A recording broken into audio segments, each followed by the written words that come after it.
L'histoire commence par une notification système. La tâche est d'arriver à l'hôpital dans les 30 minutes. Si vous restez longtemps sans bouger, un secret va vous attaquer et il est important de ne pas se perdre. Le gars se tient à la lumière d'une lanterne. Sous ses pieds se trouvait un chemin pavé de pavés. Les lucioles volent partout. Le gars touche la lanterne et s'étonne que, même par temps chaud et humide, elle conserve un peu de fraîcheur. Il se tient parmi les arbres et apprécie l'odeur de la terre, des feuilles et de l'air humide. Cela lui est très familier, mais non moins beau. Tout le monde dit que ce monde mystérieux est la réalité, et à première vue, cela semble être le cas. Les oiseaux survolent le bâtiment devant les montagnes au loin. Il y a 10 minutes, il y avait un brouhaha dans la classe. C'est la récréation pour les étudiants. Chacun est occupé à ses propres affaires. L'un des étudiants réveille Xiao Tche, qui s'est endormi avec un livre sur le visage. Xiao Tche se réveille avec de la bave à la bouche. Celui qui s'est réveillé demande s'il a trouvé un moyen de passer le test et demande de le couvrir. Un autre étudiant dit que dans le monde secret, on ne peut pas se fier uniquement à l'apparence. Xiao Tche dit que s'il est jaloux, il peut simplement le dire. Une fille entre dans la classe avec un cahier bleu sous le bras. Les étudiants sont pressés de prendre place, car elle est la préfète en chef. Le gars qui s'est réveillé s'appelle Jian Tche et c'est un voyageur temporel et ce monde n'est pratiquement pas différent du précédent. Un étudiant en arrière-plan pris pour la chance et la sécurité lors d'une mission. La différence entre ce monde et celui d'où vient Jian Tche est qu'il y a plus d'une réalité dans ce monde. Il y a un monde secret dans ce monde. Jian Tche devient alerte et se concentre. Le chef attire l'attention de tous et dit que cette fois, la difficulté n'est pas trop élevée, il n'y a donc pas lieu de s'inquiéter. Les étudiants soupirent de soulagement, mais n'oubliez pas qu'on le leur a déjà dit, d'autres décident de quitter le monde dès que les tentatives de résurrection sont terminées. Depuis la première apparition du monde secret, il est apparu de temps en temps à différents endroits du monde réel. Un homme est assis dans les toilettes et regarde son téléphone. L'humanité a décidé de mettre une frontière entre eux. Un monstre couvert de sang apparaît devant l'homme. Le monde secret est habité par des êtres conscients d'eux-mêmes. Le monstre dominait l'homme hurlant, qui lui attachait les électrodes. De telles créatures de haut rang sont capables de détruire une ville entière. 3 personnages de films d'horreur se tiennent debout sur une montagne de corps ensanglantés. Un jour, les gens ont pu obtenir la pierre de la ruse, avec laquelle ils ont stoppé les percées soudaines et ont pu visiter volontairement un monde secret avec la possibilité de résurrection. Le chef souhaite bonne chance à tous et rappelle qu'ils doivent partir dès que les tentatives de résurrection sont terminées. Aujourd'hui, Jian Tche visitera le monde mystérieux pour la première fois. Le chef commence le compte à rebours. Elle commence avec 3. Au compte de 2, tous les étudiants ont serré les poings et se sont tendus. Au compte de 3, l'aîné appuya sur le bouton de l'appareil avec la pierre de la ruse. L'épreuve du monde secret commence. Jian Tche se promène dans la forêt et regarde un panneau interactif avec des lettres bleues. Le personnage de Jian Tche a un niveau de 0 et 50 unités de pouvoir secret. Il est surpris, car généralement au premier niveau, il n'y a que 10 points de puissance. Il sourit et décide qu'il s'agit d'un bonus spécial en raison de sa beauté. Il remarque au loin le site de test, l'hôpital de Huangkan, et pense qu'il y arrivera non pas dans une demi-heure, mais seulement dans 10 minutes. Soudain, une silhouette féminine apparaît derrière lui et lui dit bonjour. Les jambes de Jian Tche cèdent sous la peur. Il écarquille les yeux et ne comprend pas pourquoi il a rencontré un secret au tout début de son voyage. Une fille avec un masque sur le visage commence à le caresser et lui demande si elle est belle. Jian Tche commence à hocher la tête de manière incontrôlable. Elle retire le masque de sa bouche et demande si elle est vraiment si belle. Sa bouche répand des fissures sur son visage. Elle sourit largement avec sa vilaine bouche et sort des ciseaux rouges. Elle demande s'il la trouve toujours belle. Jian Tche pâlit et pleure de peur. Il se rend compte qu'il s'agit de Kushisakona, l'esprit vengeur d'une femme. Jian Tche essaie de se calmer et ferme les yeux. Il essaie de se souvenir des informations sur ce secret, car ils en ont discuté en classe. Il se rend compte avec déception qu'il ne se souvient de rien. Il commence à transpirer abondamment et comprend pourquoi il est un mauvais élève. Kushisakona lui apporte d'énormes ciseaux et lui demande la bouche grande ouverte s'il la trouve belle. Il ouvre légèrement la bouche. Il y a des lames de ciseaux de chaque côté de son cou. Il pâlit et transpire, mais commence à marmonner indistinctement, croisant les mains dans divers gestes. Il commence à se retirer lentement de l'esprit, marmonnant, bavant et gesticulant. Kushisakona ne comprend pas ce qui se passe. Jian Tche commence à s'enfuir avec une expression heureuse sur le visage. Mystery réalise soudain qu'il a décidé de la tromper. Jian Tche se retourne et dit qu'il a couru une centaine de mètres en 10 secondes et qu'elle ne peut pas le rattraper. Kushisakona le dépasse, le rendant complètement choqué. Ses yeux brillent et sa bouche aux dents pointues s'ouvre encore plus grand. Elle crie que s'il la trouve belle, alors elle lui fera pareil. Il crie qu'il ne comprend pas son japonais. Elle lui tend la pointe des ciseaux et lui demande s'il la trouve belle. Il avance la main dans un geste défensif et lui demande de ne pas couper l'épaule. Il fait un saut périlleux en arrière, étourdissant Kushisakona, qui tient les oreilles des ciseaux dans ses mains. Jian Tche tend le pouce et sourit, lui demandant si elle a pitié de lui. Elle pâlit, une couronne de colère apparaît sur son front et une expression perplexe apparaît sur son visage. Elle pense qu'il est complètement fou. Elle lève les ciseaux au-dessus d'elle et demande si elle est belle. il commence à s'enfuir et demande d'arrêter de le poursuivre. Ils se figent l'un en face de l'autre, n'osant pas faire le premier pas. Jian-che pâlit et ne comprend pas comment elle parvient à se déplacer si vite avec des talons. Kushiza-kona s'avance et lui demande s'il la trouve belle. Jian-che se fige devant elle. Il fronce les sourcils et remarque qu'elle répète la même chose, comme un professeur à un élève stupide. Elle matérialise une paire de ciseaux et lui pointe la pointe, il y a un sourire mystérieux sur ses lèvres. Elle s'aperçoit qu'il ne lui répond délibérément pas et décide de le tourmenter un peu, car pour améliorer ses performances, il peut déroger au règlement. Elle lance ses ciseaux écarlates vers l'avant d'un geste du doigt, visant directement Jian-che. Il se couvre de ses avant-bras et se rend compte que quelque chose a été dit à ce sujet au début. Le système détecte une menace cachée et active la protection. Un disque noir apparaît devant Jian-che et dévie le coup de ciseaux. Kushiza-kona fronce les sourcils et demande ce qu'il a fait et comment il a réussi à bloquer son attaque. Le système lui donne un indice selon lequel la laideur et la solitude la poussent à chercher à se venger, mais tout ce qu'elle veut, c'est l'amour. Jian-che ouvre les yeux de surprise et ouvre la bouche, lisant l'indice. Il sourit et se frotte les mains joyeusement, car il y a des astuces dans ce format et maintenant il n'a peur de rien. Il traite Kushiza-kona de monstre laid et dit qu'aujourd'hui il lui donnera la paix. Le mystère s'arrête et s'alarme. Il met son majeur dans sa direction et le système annonce qu'après avoir lu l'indice, la protection disparaît. Le message commence à disparaître. Jian-che ouvre la bouche et écarquille les yeux de peur, il ne comprend pas pourquoi tout a disparu. Il étend son pantalon et essaie de trouver une lame tueuse de dragon, un os sacré ou une épée. Il demande au système un autre indice. Il crie que l'attaque de Kushiza-kona n'a été bloquée que grâce à l'interface. Mystery se met en colère et demande comment il ose la taquiner. Elle dit que ce qu'elle déteste le plus, ce sont les hommes qui agissent comme Jian-che. Il regarde autour de lui avec un sourire stupide et pâli. Il comprend que cette fois, elle est très en colère et maintenant elle va définitivement l'achever. Il ne peut pas rester calme à cause de la peur. Elle se penche en avant et lui dit de répondre enfin à sa question. Des fissures rouges et brillantes apparaissent sur son visage. Elle demande si elle est belle. Les yeux de Kushiza-kona s'ouvrent grands de rage et sa bouche commence à suinter du sang. Jian-che attrape Kushiza-kona sous les omoplates d'une main, la rejetant en arrière. Il lui prend la poitrine d'une main et la soutient de l'autre sous ses hanches. Mystery ouvre la bouche sous le choc. Jian-che rapproche son visage d'elle. Kushiza-kona écarquille les yeux et demande ce qu'il fait. Il la regarde sous ses paupières et se rend compte que même s'il ne se souvient pas des paroles du professeur, sa tête fonctionne bien dans les situations stressantes. Le système lui a donné un indice et lui a indiqué ce qu'il devait faire. Nous devons donner à Kushiza-kona ce dont elle a envie. La réponse doit être qu'il manque à Kushiza-kona une goutte d'amour, une goutte de chaleur. Il espère qu'il ne se trompe pas. Il dit en secret que le véritable amour ne vient qu'une seule fois, mais qu'il n'est apprécié que lorsqu'il est perdu. Il espère que l'univers leur a donné cette chance. Kushiza-kona lui dit d'arrêter son bavardage inutile. Jian-che pâlit et se mord la langue. Il détourne le regard et demande pourquoi elle ne le croit pas.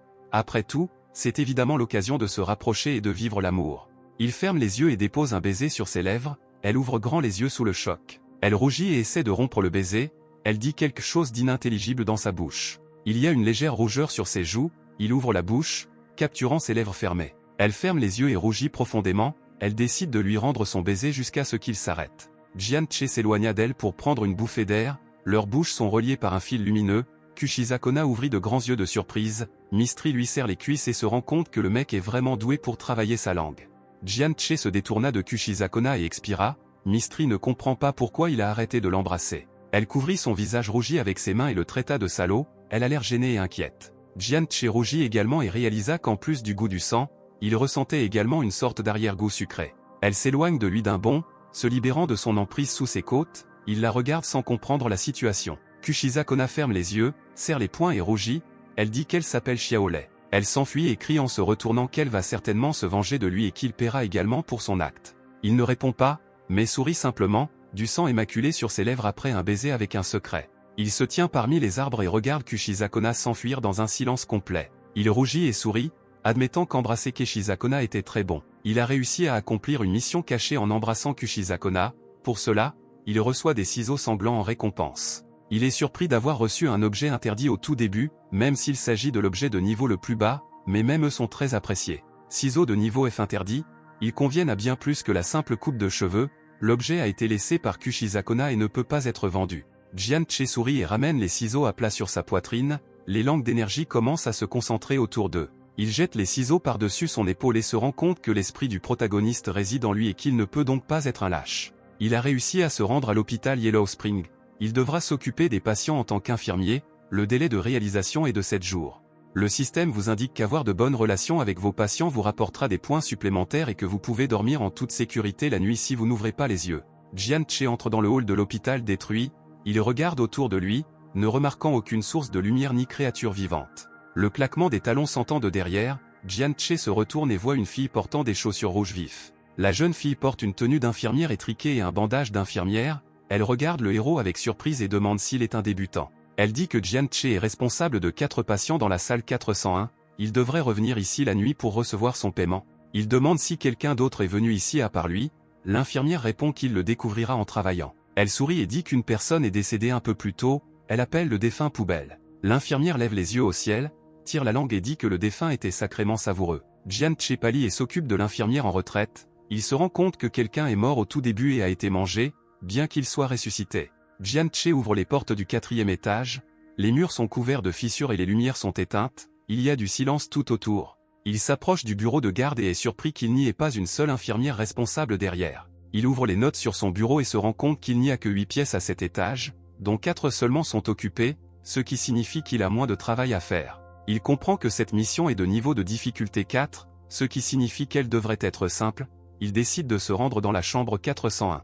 Il se tenait seul devant la chambre des 400, il y a des empreintes de mains sanglantes et des taches de sang sur la porte de la pièce. Il fait une grimace, ayant la nausée, mais se dit de se calmer, car ce n'est peut-être pas si grave. Il y a des patients très bruyants dans cette salle et dès qu'il ouvre la porte, une tête humaine lui vole dessus, il risque de perdre le respect de ses patients. Il sourit et réclame les ciseaux, il est étonné de voir avec quelle précision cet endroit a été nommé, le monde mystérieux. Jian Che ouvre la porte de la pièce avec son pied, il demande qui ils sont s'ils sont prêts à cogner la tête de quelqu'un pour s'amuser. Une tête aux longs cheveux noirs et couverte de sang vole vers lui, les yeux et la bouche de la tête sont noirs et vides. Jian Che cloue sa tête au sol, la perçant avec des ciseaux qu'il a agrandis. La lumière est allumée dans la pièce, un gars et une fille en pyjama rayé sont assis sur les lits, et juste devant Jian Che se trouve une fille sans tête. Le patient pâlit et fronça les sourcils en regardant le sol, l'un de ses bras est nu. Une patiente regarde une tête percée de ciseaux, elle serre son ours en peluche dans ses bras. Jian Che époussette ses mains et se demande pourquoi on les qualifie de bruyantes alors que c'est plutôt calme ici. La fille fronce les sourcils et réfléchit à ce qui ne va pas chez lui, parce qu'elle plaisantait et il lui a enfoncé des ciseaux dans la tête. Le gars a la main en os dégluti et fronça les sourcils, réalisant que Jian Che avait une force et des ciseaux inhabituels. Jian Che dit qu'il est leur infirmier et qu'il est là pour aider l'un d'eux, il demande à quelqu'un qui a besoin d'aide de se lever. La tête à ses pieds dit que c'est elle qui a besoin d'aide, Jian Che s'excuse et dit qu'il sortira immédiatement les ciseaux. Le système lui dit que s'il lui retire les ciseaux de la tête, elle le mangera vivant. La chef demande pourquoi il hésite et lui demande de retirer rapidement les ciseaux de sa tête. Jian Che répond en faisant simplement tourner les ciseaux, ses yeux brûlent de rage et sa bouche est obstinément serrée. Les patients sur leur lit se pressaient les uns contre les autres et criaient d'horreur, un gâchis sanglant reste sur le sol près de la tête. Jian Che sourit et lui demande pardon, il y a du sang sur son visage à cause de sa tête écrasée. Il s'essuie le visage avec sa main, il y a un sourire cruel sur son visage, il dit qu'il ne pensait pas que sa tête serait si fragile. Mystery s'assoit à genoux et hausse les épaules, disant qu'elle est triste. Le système suggère que désormais les patients auront peur de lui et ne le contrediront pas, Jian Che demande qui a besoin de soins particuliers. 3 patients s'embrassent avec horreur et crient qu'ils n'ont plus besoin d'aide. Jian Che demande à la fille sans tête si elle veut qu'il remette sa tête en place, elle dit qu'elle le fera elle-même. De l'orateur dans le coin de la salle, on entend dire qu'une infirmière est nécessaire dans la salle 402, Jian Che fronça les sourcils, anticipant le travail supplémentaire. Il met ses mains sur ses hanches et décide qu'après avoir accompli la tâche confiée par l'infirmière en chef, il pourra rentrer directement chez lui. Le système ne fournit aucune indication, Jian Che sourit et pense que tout se passera bien, il tire la poignée de la porte de la chambre. Dans la salle, il est accueilli par l'obscurité, il tend la main, dit bonjour et demande qui a appelé l'infirmière. Une fille couverte de sang se précipite et lui crie dessus, elle n'a pas de visage, mais seulement des coupures de différentes tailles dans la peau. Elle passe son bras autour de son épaule et montre quelque chose derrière elle, Jian Che pâlit d'horreur et demande ce qui s'est passé ici. Quelqu'un s'accroche au plafond et dit à Jian Che qu'elle dit que le bébé avait peur et demande au gars de le calmer. Le patient est suspendu au plafond, suspendu par sa cheville, il montre le bébé qui pleure, Jian Che demande pourquoi ils ne l'ont pas calmé eux-mêmes. Le pendu se tourne vers lui avec une expression perplexe et lui dit que c'est pour cela que les infirmières sont là. Jian Che dit qu'il veut voir ce qui se passera s'il ne le fait pas, car il n'est pas obligé de s'occuper des enfants. Le système dit que personne ne punira les patients qui mangent en évitant le personnel médical, Jian Che décide de raconter une histoire au bébé pour l'empêcher de pleurer. Le bébé fait une grimace effrayante et dit que s'il n'aime pas l'histoire, il la mangera, Jian Che ne réagit pas. Le bébé fronce les sourcils et se demande pourquoi Jian-Che est si calme, il serra les poings sur sa poitrine. Jian-Che dit qu'il lui racontera l'histoire de 4 bébés avec des antennes sur la tête, le bébé ne comprend pas de quoi il parle. Le bébé ouvre la bouche pleine de dents pointues et dit qu'il n'aime pas ce conte de fées, qu'il a faim et qu'il n'arrive pas à dormir. Jian-Che place des ciseaux ensanglantés sous les mâchoires du bébé, il y a des taches de sang autour de la bouche du bébé et ses sourcils sont froncés. Jian-Che lui demande si sa mère lui a appris à ne pas interrompre ceux qui racontent des histoires, le bébé transpire abondamment. Tous les étudiants se sont réunis dans le hall et ont échangé leurs premières impressions sur la tâche. Jian-Che sourit nerveusement et dit qu'il a été forcé de raconter une histoire, les autres étudiants le regardent avec confusion. L'infirmière en chef apparaît, tous les élèves se tournent avec enthousiasme vers elle. Une étudiante au visage étroit et au nez crochu lui barre le chemin et la remercie pour son excellent travail. Son visage se tord de rage, elle le frappe brutalement à la tête avec sa main, l'impact provoque des éclaboussures de sang. L'étudiant tombe à plat ventre et à genoux, ses vêtements couverts de sang, les autres pâlissent et soupirent d'horreur. L'infirmière en chef traite les étudiants de créatures inutiles tandis que les patients se plaignent de mauvais traitements et de tâches non accomplies. L'infirmière distribue des enveloppes marron à tout le monde, elle dit que c'est leur salaire basé sur leur performance. Elle dit également qu'à tous les étages il y a des distributeurs automatiques de nourriture et d'eau, que vous pouvez acheter avec votre salaire. Elle dit à tout le monde de se rendre dans les salles d'attente de leurs étages, mais ordonne au concierge de la suivre jusqu'au sous-sol. Elle se retourne avec une expression calme sur le visage et dit qu'elle prévient tout le monde une dernière fois. Son visage est déformé par la colère et ses yeux s'illuminent d'un feu méchant, elle dit que tout le monde devrait dormir la nuit et ne pas ouvrir les yeux quoi qu'il arrive. Jian-Che reçut 100 pièces, dont 30 il dépensa en nourriture et en eau, il remarque quelque chose d'inhabituel dans la machine. Il y a une lampe de poche sur l'étagère de la machine et vous pouvez déjà l'acheter pour 500 points. Jian-Che décide de manger et d'aller se coucher, car demain il devra se lever à 6h30 du matin, une tour s'élève au milieu des montagnes. Jian-Che se tient devant les hautes portes de la prison céleste, il serre les poings et décide quoi faire. Il ouvre grand les yeux et essaie de se rappeler combien de fois il a rêvé de cet endroit ce mois-ci. Il attrape les barreaux bloquant le chemin vers la prison céleste et se rend compte qu'il est très probablement possible de la soulever. Il s'allonge sous les barreaux et demande pourquoi il rêve de cet endroit, mais il n'est pas autorisé à entrer, il décide de continuer à dormir. Dans le monde secret, il dort sur un lit avec des draps bleus et sans uniforme, il reniflait de la bave coule du coin de sa bouche. Un monstre pendait dans les airs au-dessus de son corps endormi, secrètement, il porte une blouse médicale avec des taches de sang et un sourire s'étire sur son visage. À 6h30 du matin, tous les étudiants se rassemblent dans le hall et se plaignent d'avoir eu très peur la nuit, Jian-Che remarque qu'ils sont moins nombreux. Soudain, quelqu'un appelle Jian-Che, il se retourne et répond à l'appel. Une fille au décolleté révélateur se tient devant lui et lui demande s'il peut lui prêter 50 pièces. Mystery pleure que l'auteur ne l'a pas laissé montrer son visage à côté de la prison, l'auteur répond qu'il n'y a rien à montrer là-bas, car elle n'a même pas de tête. La fille comprend que quelque chose est arrivé à tout le monde la nuit, à l'exception de Jian-Che, et il a très probablement trouvé une sorte d'amulette. Le nom de la fille est Li Xiao et elle demande de l'argent à Jian-Che, elle dit qu'hier, elle n'a gagné que 5 pièces, qu'elle a dépensé en eau. Elle presse sa main contre sa poitrine et promet de faire ce qu'il veut en échange de quelques pièces. Jian-Che remarque l'infirmière en chef et suggère qu'ils en discutent plus tard, il comprend qu'une lampe de poche coûte si cher pour une raison et qu'elle vaut la peine d'économiser de l'argent. L'infirmière en chef raconte que 5 perdants ont ouvert les yeux pendant la nuit, elle dit à chacun de commencer ses tâches immédiatement. Jian-Che se tient devant la chambre 403 et n'ose pas entrer. Aujourd'hui, on lui a dit d'apporter des médicaments à un patient dans la chambre 403, il fronce les sourcils et hésite à agir. La fille sans tête dit que les patients qui ont mangé le plus de monde se trouvent dans les chambres 403 et 404. L'homme pendu la tête en bas raconte que la patiente de la salle 403e a mordu la main de son ancienne infirmière. Le système vous indique que le médicament n'est efficace que si vous y ajoutez du sang, du café et du verre brisé.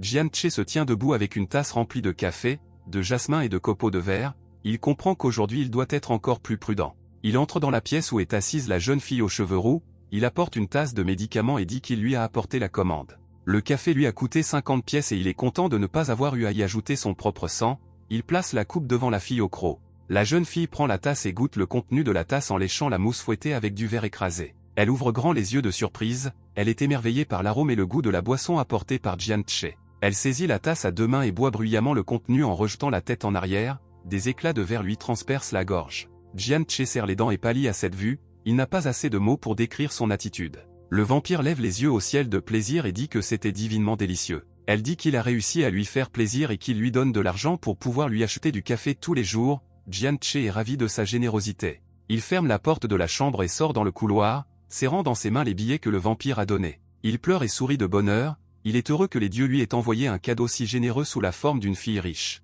Jianche veut acheter 2 frites, de l'eau et un paquet de biscuits, mais avant tout une lampe de poche, dont il a absolument besoin. Le système indique qu'il a acheté un objet spécial et que la lampe de poche a débloqué la tâche spéciale Sad Cry of the Bloody Night. Jianche mâche ses frites et se demande quelle est cette tâche spéciale. Li Xiaoxiao court avec un visage pâle et appelle Jianche et demande de l'aide. Elle crie qu'un monstre la poursuit. Elle crie qu'elle fera ce qu'il veut, mais Jianche lui donne un revers au visage avec une telle force que son arc tombe.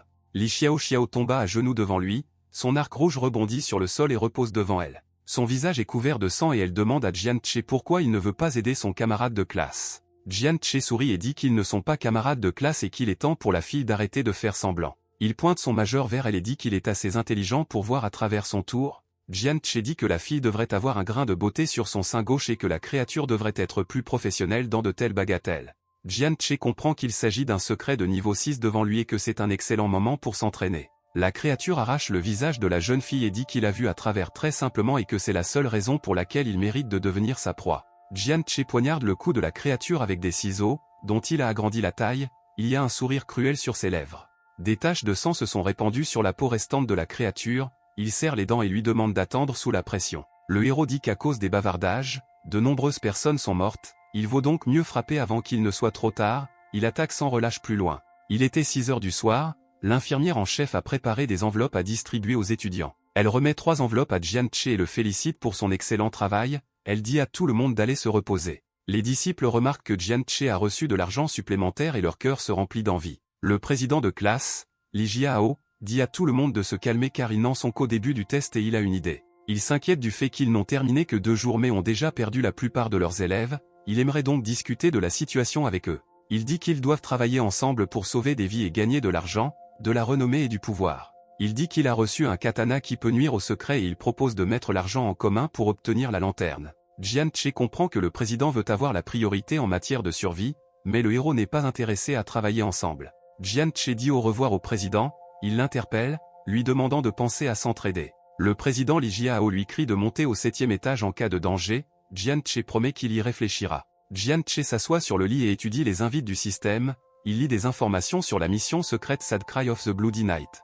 La tâche implique une lampe de poche et pousse littéralement le héros à quitter la pièce en pleine nuit à la recherche d'indices. Bien que l'infirmière lui ait dit de ne pas ouvrir les yeux la nuit, il lui a interdit des objets et des indices, il ne sert donc à rien d'avoir peur. S'il accomplit la tâche principale, il obtiendra une place parmi les meilleurs, malgré ses faibles notes à l'examen, et de nombreuses perspectives s'ouvriront pour lui.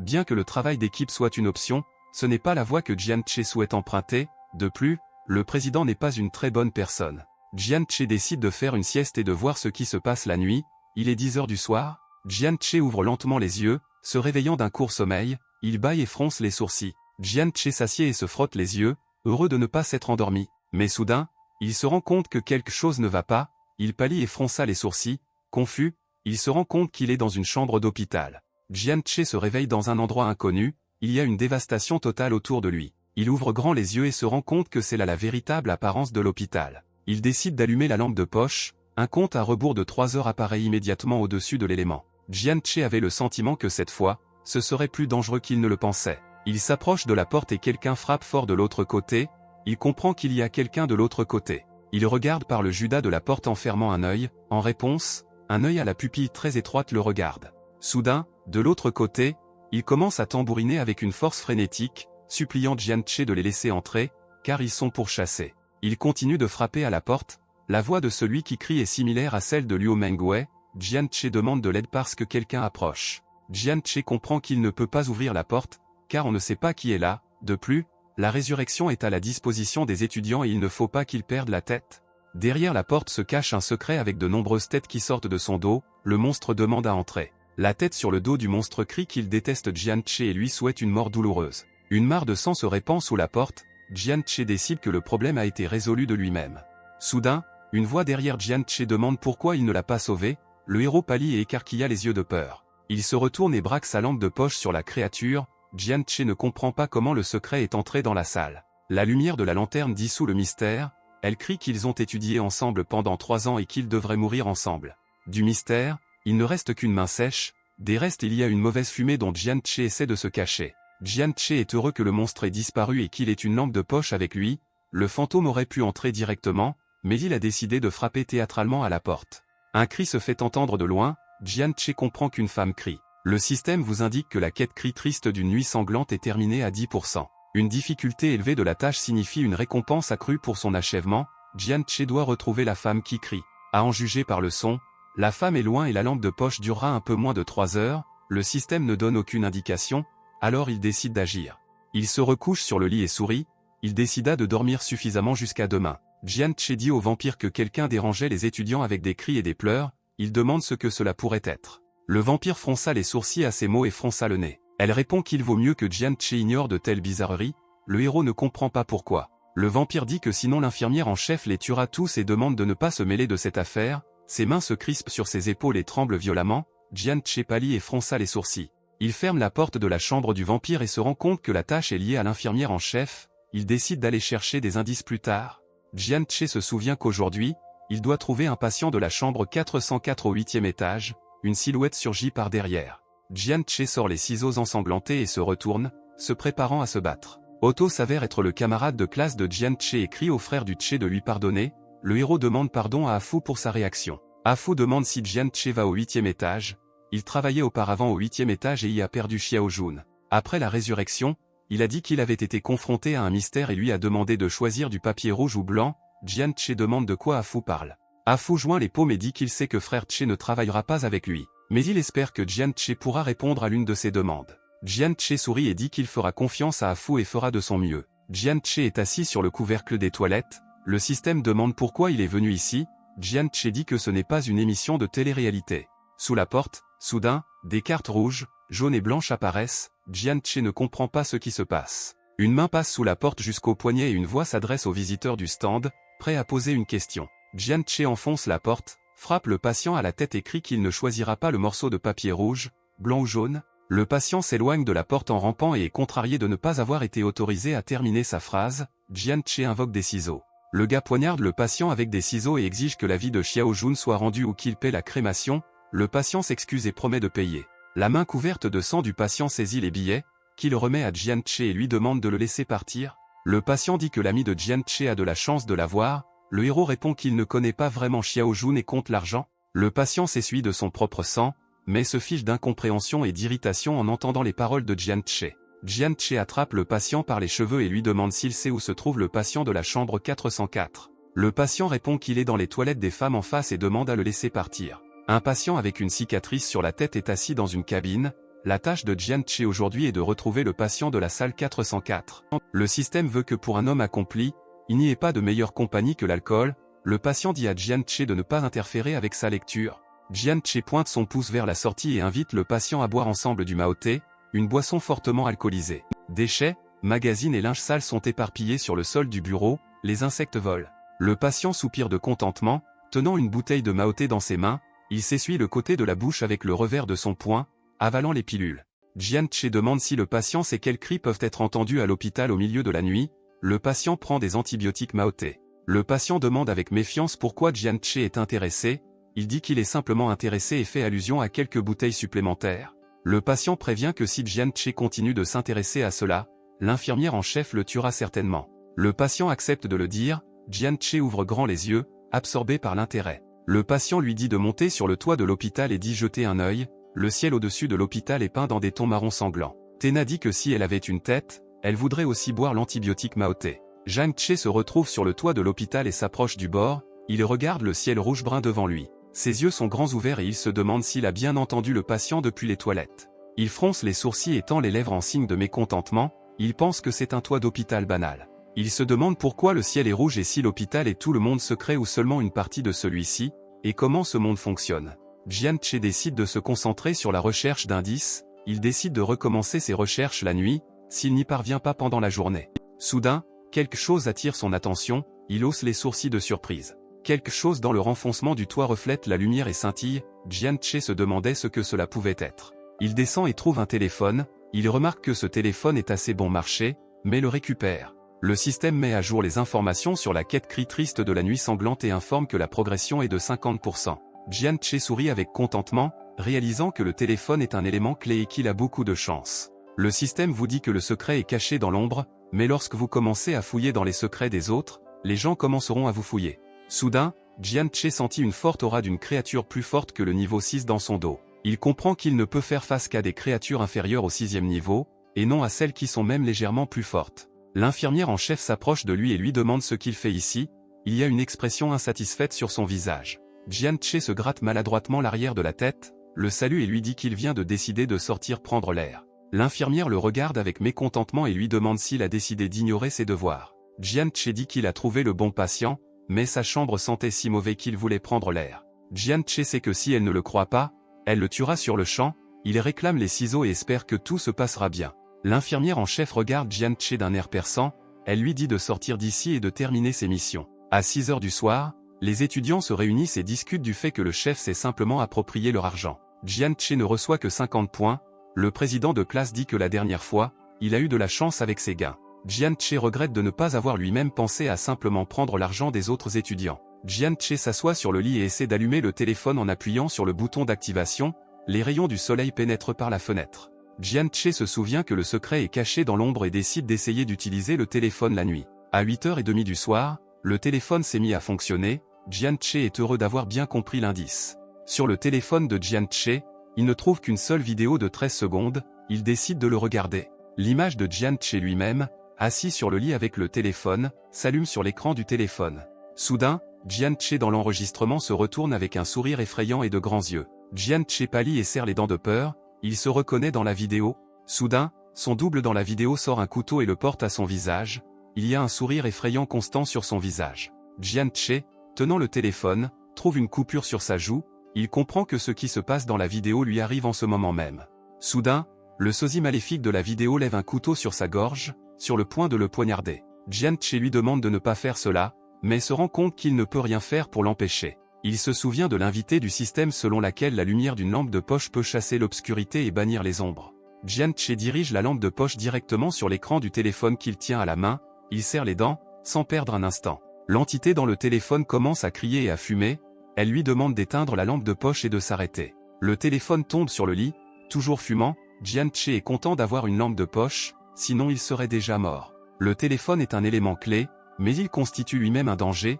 Une autre vidéo s'affiche à l'écran, longue déjà de 27 secondes. Dans la vidéo, quelqu'un tient la main de la jeune fille, elle demande à être libérée, mais celui qui la retient lui demande de rester. Le dispositif de retenue rit et dit qu'il aime qu'elle soit si volontaire et forte. La jeune fille se retourne et frappe l'homme avec sa main, elle demande à être libérée. L'homme la tient par le cou et lui demande pourquoi elle veut boire quelque chose alors qu'il est si gentil avec elle. Une fille apparaît dans la vidéo en lingerie rouge, Jian-Che reconnaît le grain de beauté à côté de sa bouche et se rend compte que la vidéo est celle de l'infirmière en chef. Le mystère sans tête ouvre les bras et demande un câlin. Jian-Che se rend compte que la fille dans la vidéo est l'infirmière en chef de sa jeunesse, mais il veut découvrir qui la retenait. La vidéo se termine, mais la progression de la tâche n'a pas augmenté, Jian-Che se rend compte qu'il a oublié quelque chose. Il regarde la vidéo encore et encore, rembobinant la progression de la vidéo, écoutant et cherchant des indices. Il trouve enfin l'indice dont il a besoin à la 17e seconde, il voit une pancarte avec le numéro de chambre, 1401. La progression de la quête cri triste de la nuit sanglante est de 60%,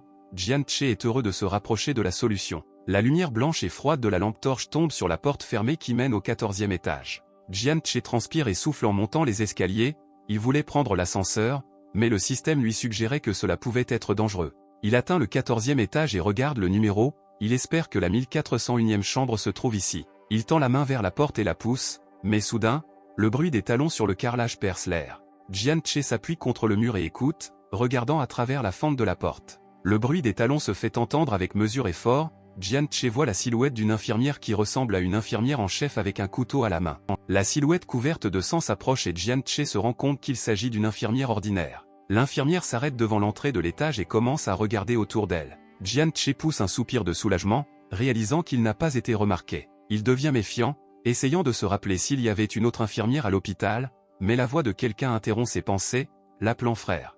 Deux entités se sont approchées de lui et l'ont appelé frère, lui proposant de jouer. L'un est attaché à sa jambe et le second vole jusqu'à sa tête. L'entité lui serra la tête et tira sa main vers lui, le suppliant de jouer avec eux. Le mystère a de nombreux yeux, contenant de nombreuses pupilles différentes. Jian-Che dirige la lumière vive d'une lampe de poche sur son visage, les larmes coulent de la douleur, mais les entités se dissolvent dans l'air. Les entités noires se transforment en une fine brume et disparaissent. Jian-Che pleure et dit qu'il avait très peur et qu'il ne comprenait pas ce que c'était. Soudain, Le claquement des talons se fait entendre juste derrière Jian-Che. L'infirmière dit avec satisfaction qu'elle a enfin trouvé l'insecte sournois. Jian-Che pointe une lampe de poche vers l'infirmière, il crie que ce n'est pas juste de lui faire peur comme ça encore et encore. L'infirmière tombe à genoux et laisse tomber son couteau et sa casquette. Jian-Che pâlit et se rend compte que la lampe de poche n'a aucun effet sur elle. L'infirmière monte rapidement les escaliers après lui. Effrayée, Jian-Che demande pourquoi ils aiment tant chasser les gens. L'infirmière se lève et lève le couteau, elle le jette à la tête de Jian-Che, réussissant à couper quelques mèches, mais il l'esquive à temps. Il atteint le dernier étage et se rend compte qu'il ne lui reste plus qu'à prendre un risque. Il prend la lampe de poche entre ses dents et glisse sur le sol, les pieds en avant. Il frappe lui-même la porte sur le toit, s'envole éperdument vers l'avant et s'arrête en position assise. Il se lève et constate que l'infirmière l'a déjà rattrapé, elle rampe vers la porte. L'infirmière s'arrête dans le passage et ne peut accéder au toit. Jian-Che soupire de soulagement. Jian-Che serre les dents, il est heureux que son intuition ne l'ait pas laissé tomber, car il ne sera pas possible de fuir constamment une créature aussi agile. L'indice était la peur, les patients avaient peur de pleurer et cela affectait le personnel médical. Jian-Che se rend compte que la source des pleurs était sur le toit. Soudain, quelqu'un demande à Jian-Che qui il est. Jian-Che se tourne avec enthousiasme vers la source de la question. Une petite fille se tient devant lui et pleure. Le système suggère que tout ce que les enfants veulent, c'est manger des friandises, jouer et communiquer.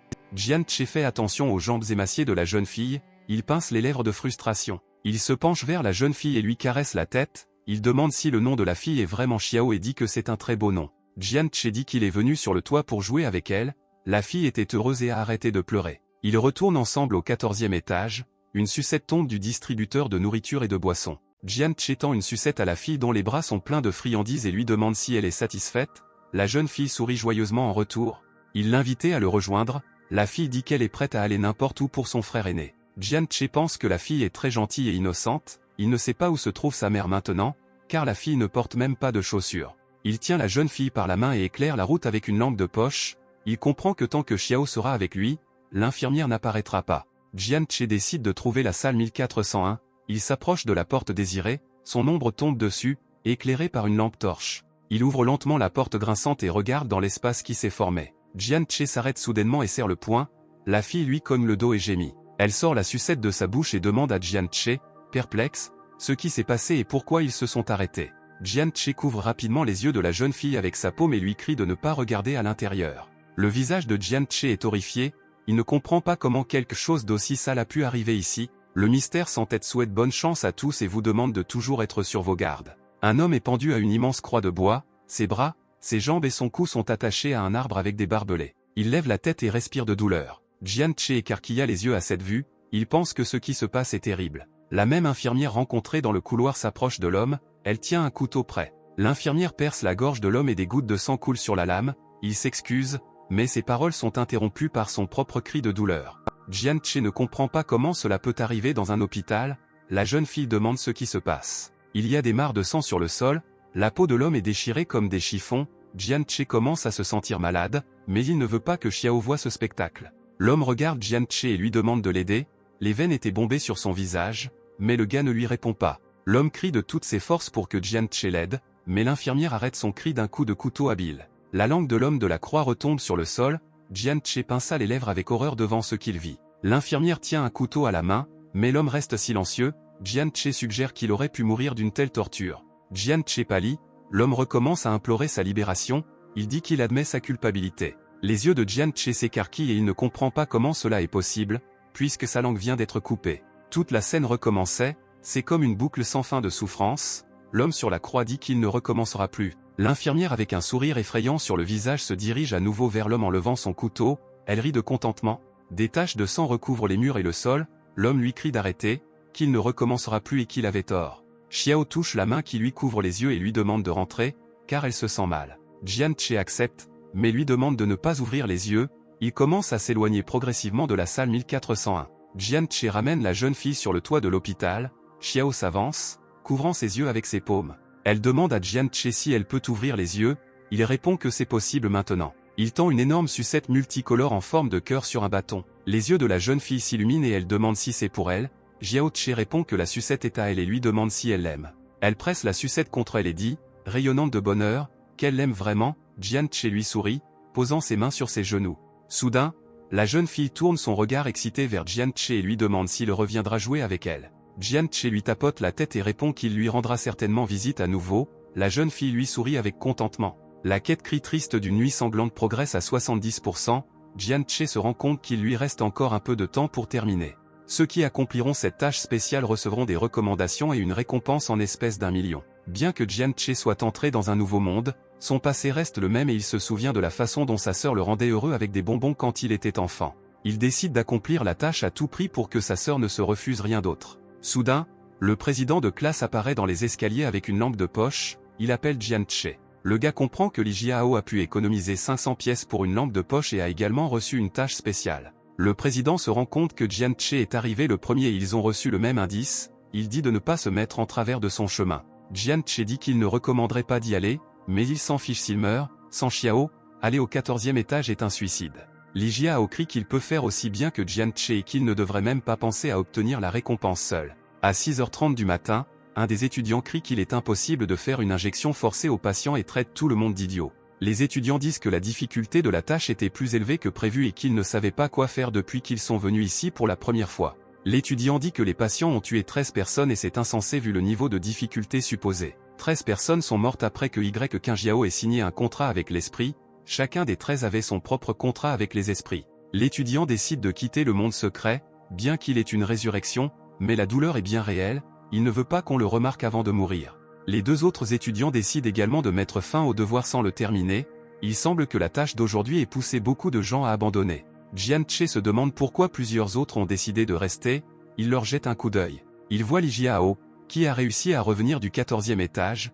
Il est étonné et se rend compte qu'il y avait là un patron caché. Le président de classe pointe sa main bandée vers le reste des élèves et leur demande s'ils ont encore des points de résurrection. Il détourne le regard, ne voulant pas répondre à la question. Un lourd silence plane. Jian-che écarquille les yeux de surprise et demande pourquoi ils ont une telle réaction et sont-ils vraiment déjà morts. Li Jiao répond qu'il a été tué par une infirmière hier après avoir atteint le 14e étage. Li Xiao dit qu'hier, alors qu'elle nettoyait, le plafond s'est effondré sur elle. Afu détourne le regard et dit qu'il a été écrasé à mort par le placard hier. Jian Xiao demande pourquoi ils sont toujours là, car sans point de résurrection, s'il meurt à nouveau, ce sera la mort définitive. Li Xiao répond que s'ils parviennent toujours à accomplir la tâche, ils entreront à l'université Tet Qingdao. Elle serre les dents et dit qu'après que les secrets l'ont trahi, son esprit combatif ne fait que se renforcer et qu'elle n'abandonnera pas. Elle dit qu'elle n'a que deux voies, l'université Qingdao ou l'université Qingming. Elle est prête à leur montrer à tous ce qu'elle vaut. Le vieux patient rejette la tête en arrière en extase, la salive coule de sa bouche et ses joues sont rouges,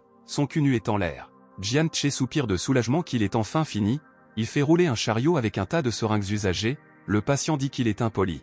Jian-che sourit car les patients se sont bien comportés et n'ont causé aucun problème. Le patient serre dans ses bras une bouteille d'alcool et s'attend à s'amuser. Jian-che ferme la porte derrière lui, il se demande comment vont les autres. Quelqu'un dans le couloir croise son regard, il est curieux de savoir ce qu'il fait ici. Li Jiao se tient dans le couloir, appuyé contre le mur, Jian-che l'appelle. À ce moment, une canette de cola tombe de la machine rouge. Jian-che prend un cola, le président de classe souhaite lui demander de l'aide pour un devoir. Jian-che refuse de risquer sa vie pour lui, car il se comporte de manière très inconstante et Jian-che n'aime pas son comportement. Li Jiao s'incline profondément et demande pardon, la soudaineté de ses actions fait bondir Jian-che. Le président demande pardon pour ce qui s'est passé plus tôt, il dit que cette tâche est très importante pour lui. Jian-che ne comprend pas en quoi cela le concerne, de plus, il n'a aucune raison de s'excuser, puisqu'il ne lui a pas donné ses pièces. Li Jiao se redresse et s'excuse d'avoir dérangé Jian-che, le président dit avoir rencontré un patient qui connaissait l'infirmière en chef. Elle était responsable de la salle 1401 et c'est pourquoi il est allé au 14e étage, mais il ne pensait pas qu'il y mourrait. Le patient lui a conseillé d'aller dans la chambre de l'infirmière en chef, mais Li Jiao a perdu cette opportunité ainsi que ses points de résurrection. Jian-che le serre par les épaules et lui demande de répéter ses paroles. Li Jiao est choqué par le changement soudain de son humeur.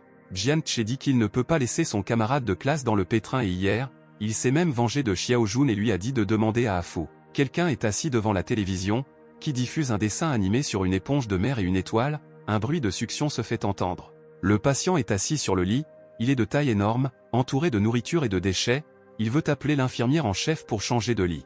Soudain, la porte de la pièce tombe au sol, la bande de verre qu'il contient se brise, le patient regarde les nouveaux arrivants avec confusion. Les patients de Jian-che se tiennent sur le pas de la porte, le vieil homme a une seringue en bandoulière, le gros homme lève un sourcil, confus, et demande ce qu'ils font. Le vieil homme pointe une aiguille de seringue dans sa direction et demande si c'est lui qui a intimidé son jeune frère.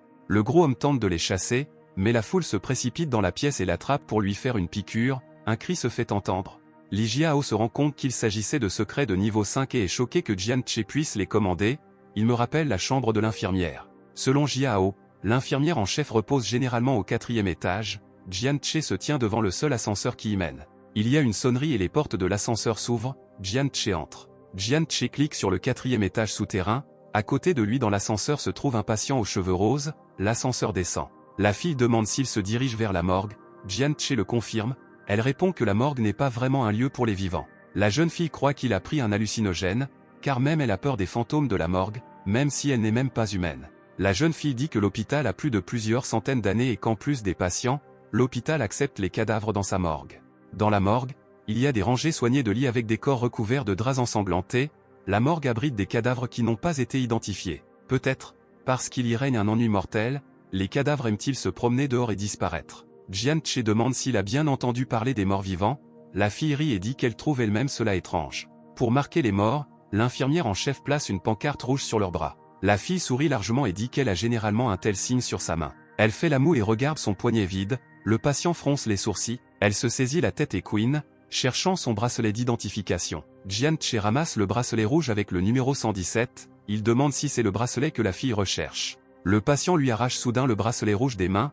Elle ne comprend pas quand il a réussi à le voler. Les portes s'ouvrent avec un bruit sourd. Le patient comprend qu'il se trouve à l'étage négatif. Elle dit que les choses vont mal. La jeune fille appuie sur les boutons de l'ascenseur, essayant de fermer la porte le plus rapidement possible. Jian Che demande pourquoi elle était si inquiète. La jeune fille appuie rapidement sur le bouton pour fermer les portes de l'ascenseur.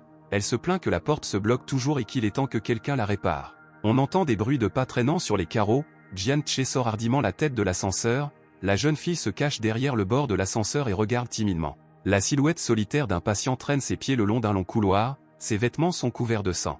Soudain, le patient se retourne, sa joue droite est manquante, exposant ses dents, et son cerveau déborde de son crâne exposé. Il court par saccades rapides vers l'ascenseur, balançant ses membres dans différentes directions. La jeune fille continue d'appuyer sur le bouton pour fermer les portes et prie les dieux d'avoir pitié. Le patient crie de peur qu'il soit déjà à proximité, il court aussi vite qu'il peut vers l'ascenseur. Elle appuie rapidement sur le bouton pour fermer la porte. Les portes de l'ascenseur commencent à se fermer, mais Jian Che les tient avec sa main. Il regarde la fille avec colère et lui demande ce qu'elle faisait. Le patient est confus et continue de le regarder attentivement. Jian Che dit que le patient voulait évidemment aussi utiliser l'ascenseur, parce qu'il était pressé d'arriver quelque part. Le patient ne comprend pas le but de ce discours sur la conscience, car il est un fantôme. Les portes de l'ascenseur se ferment et le trio commence à monter. Jian Che décide de demander au patient en panne cérébrale comment il se lave les cheveux. L'ascenseur s'arrête au 2e étage inférieur. Un patient rampe jusqu'à l'ascenseur, ses intestins tombant de son corps, il demande à être admis.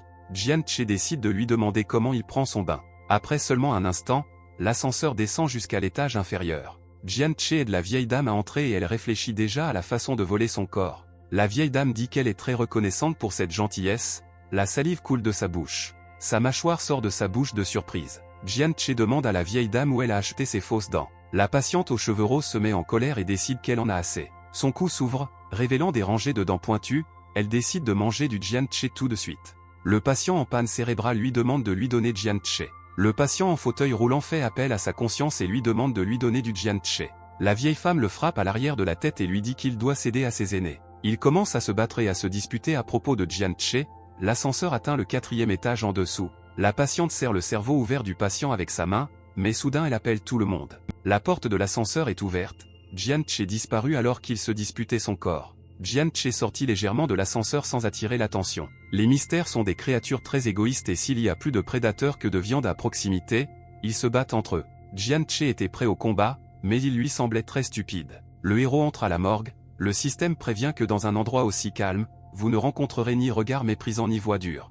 Jian Che passe devant les tables et reconnaît les cadavres de ses camarades de classe décédés. Son attention est attirée par un cahier et des notes sur une table près du mur. Il ouvre le cahier et regarde les morceaux de papier. Il s'avère que c'est le journal de l'infirmière en chef. Elle décrit sa première journée de travail lors d'un stage. Un peu plus tard, King a été admis à l'hôpital et l'infirmière l'a vraiment apprécié. La progression de la quête cri triste de la nuit sanglante augmente à 90%. L'infirmière écrit que son professeur l'a félicité et qu'elle veut devenir comme lui.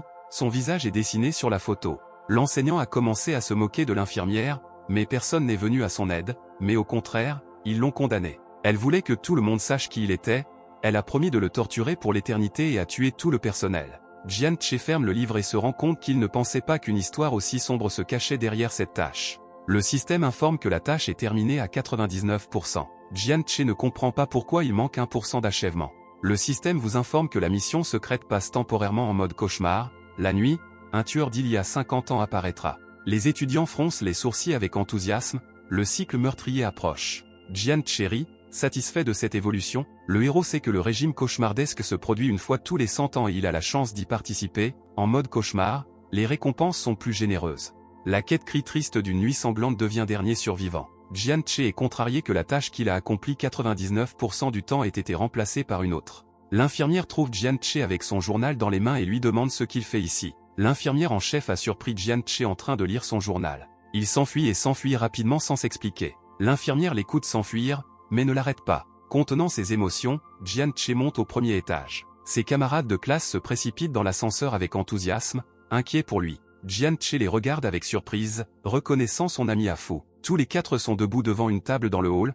Jian Che demande pourquoi ils sont ici. Li Xiao dit qu'on leur a dit qu'il était allé à la morgue et que tout le monde s'inquiétait pour lui, ils ne savent pas quoi faire. Jian Che dit qu'il y a rencontré l'infirmière en chef, mais qu'elle ne l'a pas attaqué. Il dit qu'il est dangereux pour eux de participer à ce régime cauchemardesque et leur suggère de se rendre. Li Jiao ne sait pas quoi faire dans cette situation. Il dit que s'ils réussissent à accomplir la tâche, la récompense sera plus grande.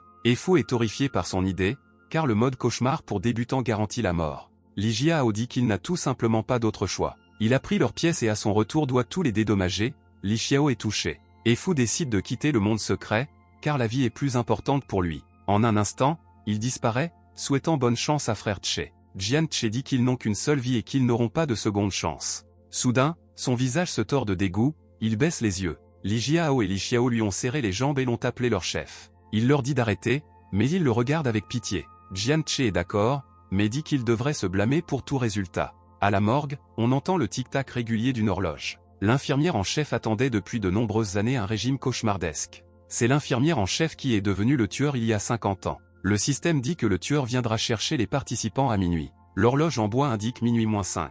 Un tic-tac se fait entendre au-dessus du sol vide et détruit. Il reste une minute avant minuit, un tic-tac régulier remplit l'air. L'horloge sonne minuit, surprenant les étudiants. Li Jiao dit qu'ensemble, ils ont une chance de survivre. On frappe fort à la porte, tous les 3 se retournent avec l'horreur sur le visage. L'infirmière en chef exige qu'on lui ouvre la porte. Elle dit que la nuit, chacun devrait être dans sa chambre séparément. Les veines du visage de l'infirmière en chef se gonflent de rage parce que les étudiants ne veulent pas lui ouvrir la porte. Elle serre les dents, des épines pointues et tordues poussent sur son dos. Dans une main, elle tient un couteau et l'autre grandit, prenant une forme inhumaine. D'un geste de sa main énorme, elle brise la porte en éclats. Son visage ressemble à un masque, elle salue avec un sourire prédateur. Il se redresse et reprend sa forme normale, elle veut commencer vite. Li Jiao n'a pas été surpris et a invité les autres à s'échapper. Il promet de détenir l'infirmière en chef. Li Xiao le regarde avec peur, elle se sent confiante dans ses paroles. Li Jiao leur dit de s'enfuir avant qu'il ne change d'avis. Jian Che crie à Xiaoli de le suivre rapidement. Elle s'inquiète de ce qui arrivera au président sans leur aide. Soudain,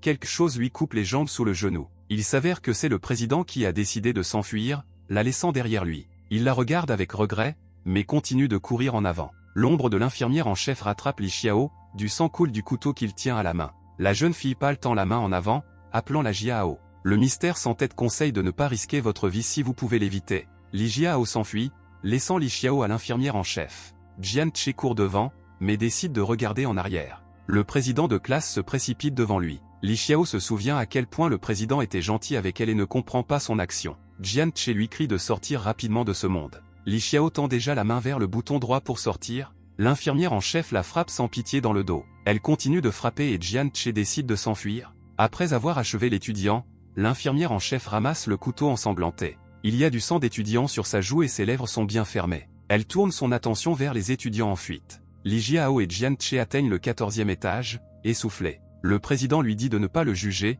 car c'est chacun pour soi. Il dit qu'il veut tout faire pour guérir son père, atteint d'un cancer, et qu'il n'a pas le choix, ni aucune autre option. Il dit que ce test est sa seule chance de sauver celle de son père. Jian Che essaie de reprendre son souffle en montant les escaliers. Jian Che dit qu'il n'a rien à lui expliquer, mais qu'il doit arrêter de prétendre être la plus malheureuse des victimes. Li Xiao voulait les inviter à dîner et à parler de sa famille. Li Jiao est choqué par cette information. Il serre les dents à ce qu'il entend et se détourne. Li Xiao voulait aider Li Jiao parce qu'il est devenu son ami à cette époque. Chacun est pour lui-même, fait ses propres choix et fait face à leurs conséquences. Jian Che décide que cette situation ne le concerne pas. Il ouvre la porte du toit et dit qu'il est seul. La jeune fille aux cheveux blancs se tourne vers le héros qui arrive. Elle se précipite vers lui en lui faisant un câlin, heureuse qu'il soit venu jouer avec elle. Jian Che décide de dire quelque chose à la fille. Li Jiao ne comprend pas qui est cette fille. Derrière eux, ils entendent le bruit des chaussures sur le béton, ils se retournent. L'infirmière en chef dit qu'elle savait qu'il viendrait ici, les élèves reconnaîtront l'aura de mystère du 4e niveau. Il n'y a aucun moyen pour eux de vaincre un adversaire aussi puissant, et de plus, cela est interdit par les règles de la tâche. Jian Che dit qu'ils n'ont nulle part où aller. Il demande à écouter son histoire avant qu'il ne soit tué. L'infirmière en chef reste figée sur place, confuse. Jian parle d'une fille qui voulait vraiment devenir infirmière. La fille a grandi et a fait beaucoup d'efforts pour atteindre son objectif. Elle aimait son travail et ses patients l'adoraient. Mais un jour, elle a été confrontée à quelque chose de terrible. Son professeur a agressé son patient à l'hôpital. Elle a essayé de l'arrêter, de protéger le patient. Mais à ce moment-là, le professeur a décidé de montrer sa vraie nature. Il a ligoté et violé les deux filles. Le professeur l'a aidé à faire avancer sa carrière pour la faire taire. Tout le monde pensait qu'elle avait couché avec lui pour cette raison. Jian Che dit que le personnage principal de l'histoire est devant eux. Cette même fille s'avère être l'infirmière en chef de l'hôpital, Wang Kan. L'ombre sans tête offre une collation à Li Xiao. Après cet incident, ses collègues ont pris leur distance avec elle et ses patients ont cessé de lui faire confiance. À ce moment, l'infirmière en chef sourit. Elle dit qu'elle les a tous tués parce qu'ils le méritaient. Jian Che décide de la soutenir et dit qu'elle a raison. L'infirmière le regarde avec perplexité, il pense qu'il méritait ce résultat. Il dit qu'au fond, elle reste une bonne personne. Il dit que cette petite fille en est la preuve. L'infirmière en chef de l'hôpital, toujours aux commandes. Une infirmière fantomatique du 14e étage, aveuglée par la rage. Une petite fille pleure sur le toit et attend quelqu'un.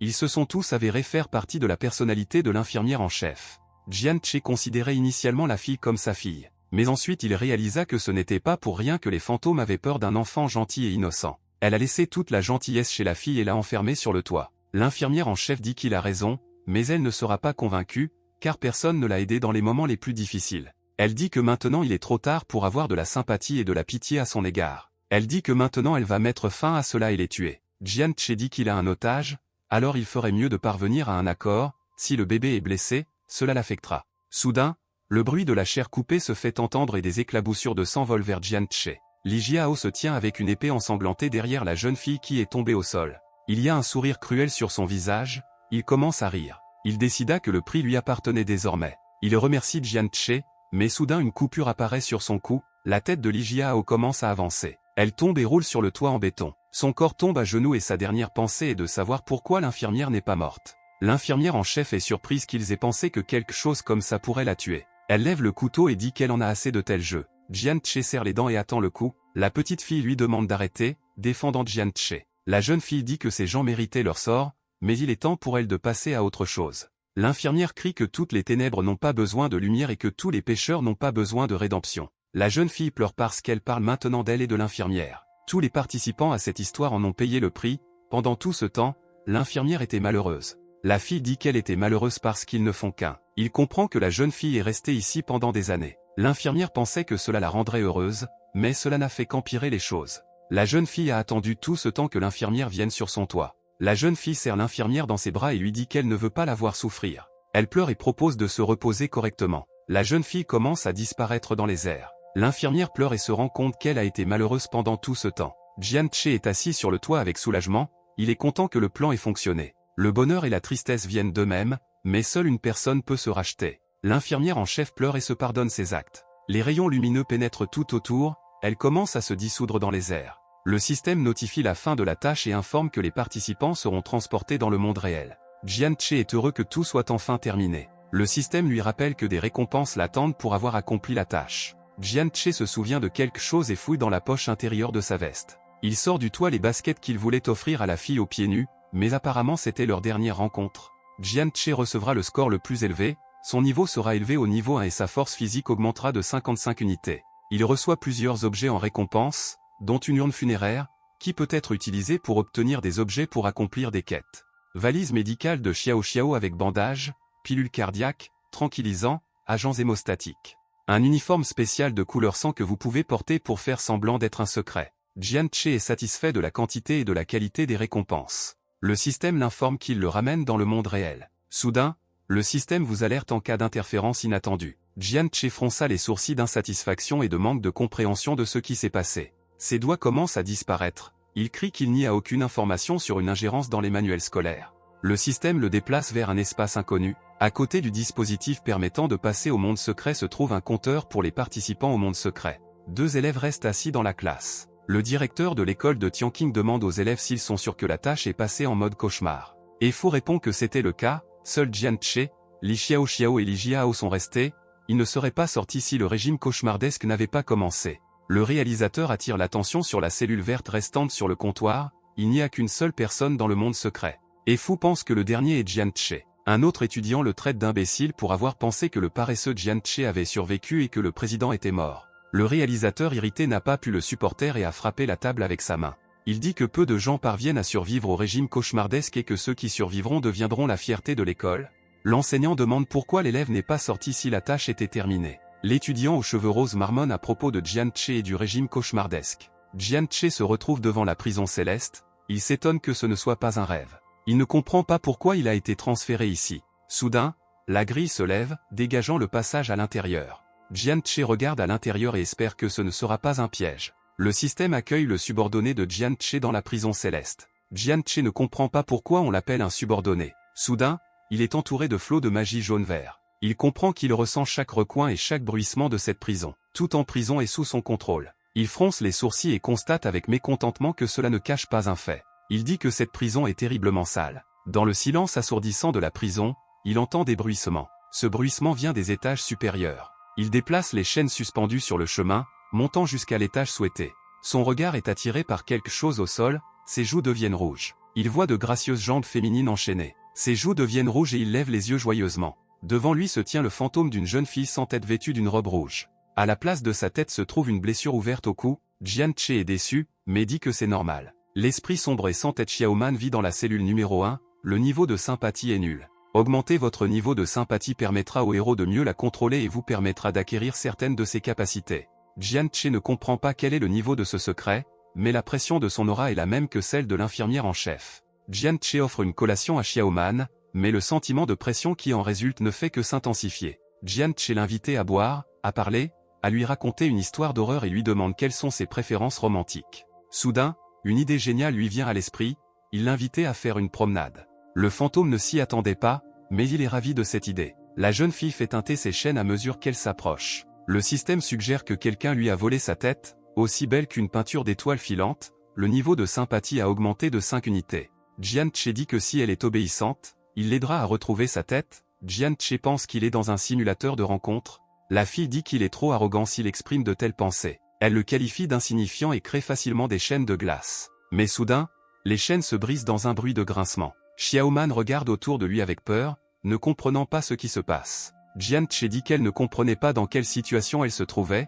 Il sort une sorte de parchemin. Il ne se soucie pas de savoir à quel point elle aime le rôle, mais ils parleront d'abord du contrat. La fille a 2 choix, elle peut signer le contrat et devenir son esprit subordonné, ou elle pourrait refuser et mourir. Xiaoman ouvre silencieusement le parchemin et lit. Les 2 premiers points stipulent qu'elle ne peut pas nuire à Jian-Che et doit donner la priorité à sa protection. Elle doit l'aimer de tout son cœur, cuisiner et faire le ménage. Responsable d'assurer le bonheur et la santé physique et psychologique de Jian-Che avec perspective, et de l'aider à combattre les mystères. Elle dit qu'il est devenu insolent et saisit le parchemin avec rage. Elle demande comment il a pu écrire qu'elle devrait lui apporter chaleur et soin lorsqu'il est triste ou s'ennuie. Elle dit qu'elle préférerait mourir plutôt que de faire une telle chose et commence à déchirer le parchemin. Mais soudain, elle s'aperçoit que le contrat stipule qu'il doit l'aider à retrouver sa tête. Dans une salle de classe du monde réel, plusieurs élèves sont assis et le directeur et les enseignants discutent de quelque chose. Soudain, quelqu'un commence à se matérialiser dans l'allée entre les bureaux. Jian-Che est heureux d'avoir enfin pu revenir, les élèves de la classe sont choqués.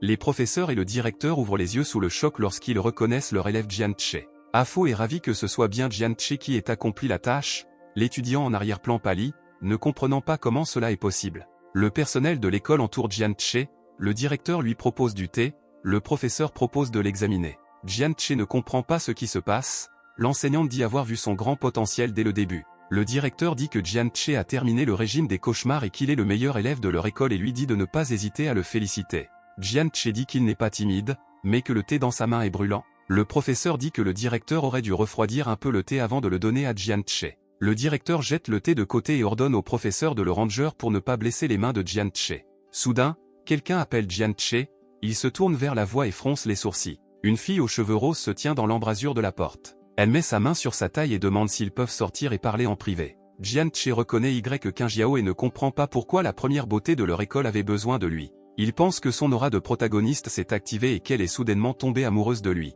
Le soleil se couche dehors, Qingjiao et Jian Che se tiennent sur le balcon donnant sur la cour de l'école. Elle le félicite d'avoir relevé le défi et d'avoir survécu au mode cauchemar. Il décide de ne parler de Xiaoman à personne pour le moment. Il dit que Qingjiao est encore plus étonnante à cause de son contrat avec l'ombre. Qingjiao sourit et dit qu'il ne sait pas de quoi il parle. Elle demande s'il a lui-même signé le contrat secret, sinon comment tant de ses camarades de classe pourraient-ils mourir. Xiaoman dit qu'il faut être capable d'établir des priorités et de mettre de côté la fierté pour atteindre l'objectif. Qingjiao regarde Jian Che, qui ne sait pas quoi répondre. Il demande mentalement à Xiaomeng pourquoi Qingjiao connaît son existence. Il s'avère qu'après avoir signé un contrat, les esprits subordonnés peuvent interagir les uns avec les autres. Jian Che est mécontent de ne pas l'avoir su plus tôt.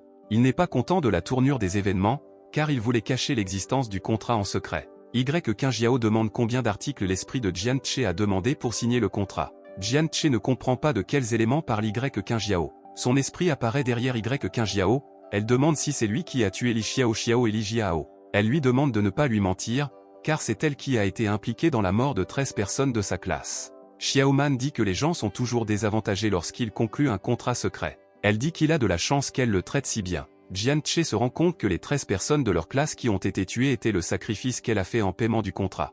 Qingjiao lui dit de ne pas être nerveux et ouvre l'application sur son téléphone. Elle dit qu'il ne devrait pas s'inquiéter car ils sont tous les deux les seuls à avoir des contrats avec des secrets. Elle suggère d'échanger des contacts. L'horloge de la tour indique 5 heures du soir. Le test dans le monde secret près de l'école de Tianqing est terminé.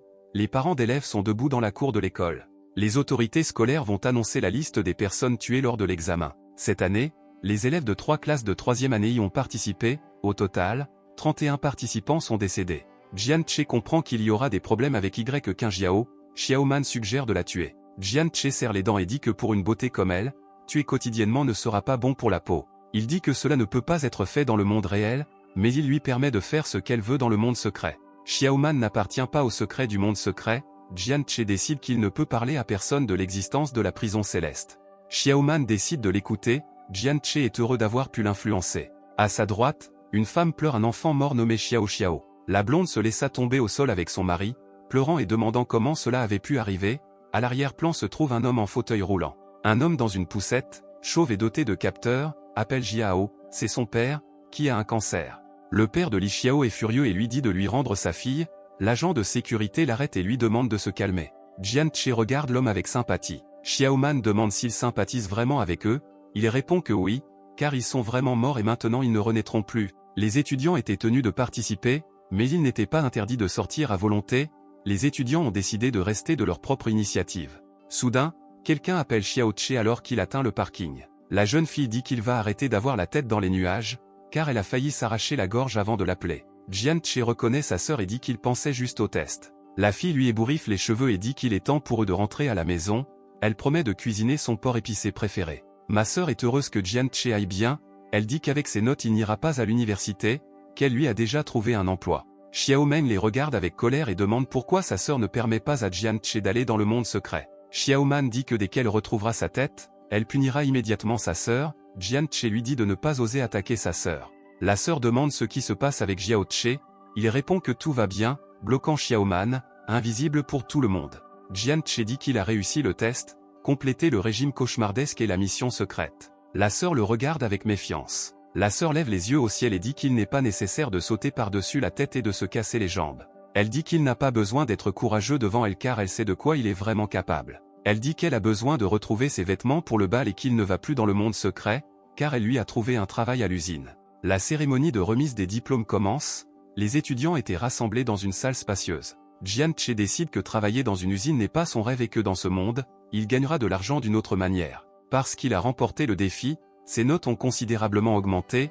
Il pensait qu'il recevrait les éloges et le respect de tous. L'école cache les notes de chaque élève. Soudain, quelqu'un demande à s'asseoir avec Jian Che. Xiaoman dit qu'il est important de trouver votre lieu et votre activité là où vous serez heureux. Qingjiao s'est approché de Jian Che.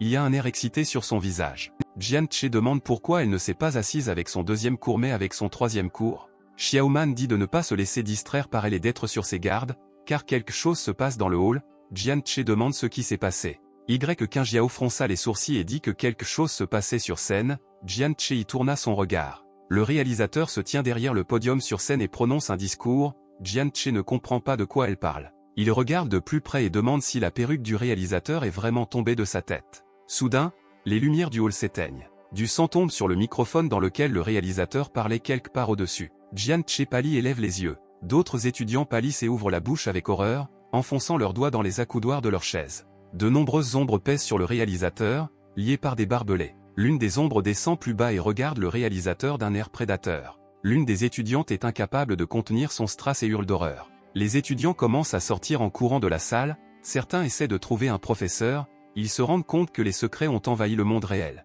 Il y a des médailles d'honneur accrochées à la poitrine de quelqu'un, certains disent qu'une bande de racailles n'a rien appris pendant leur calvaire. L'escouade 31 est arrivée, Zuyun dit que c'était une manifestation de l'esprit qui vit en lui. Les élèves pâlissent lorsqu'ils reconnaissent qui se trouve devant lui, ils continuent de les réprimander pour leur comportement imprudent.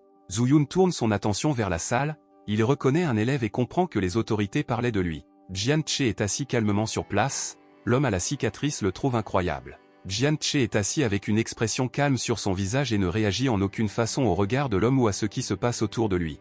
Zuyun lui sourit, Jian Che se demande pourquoi il le regarde avec autant d'amour.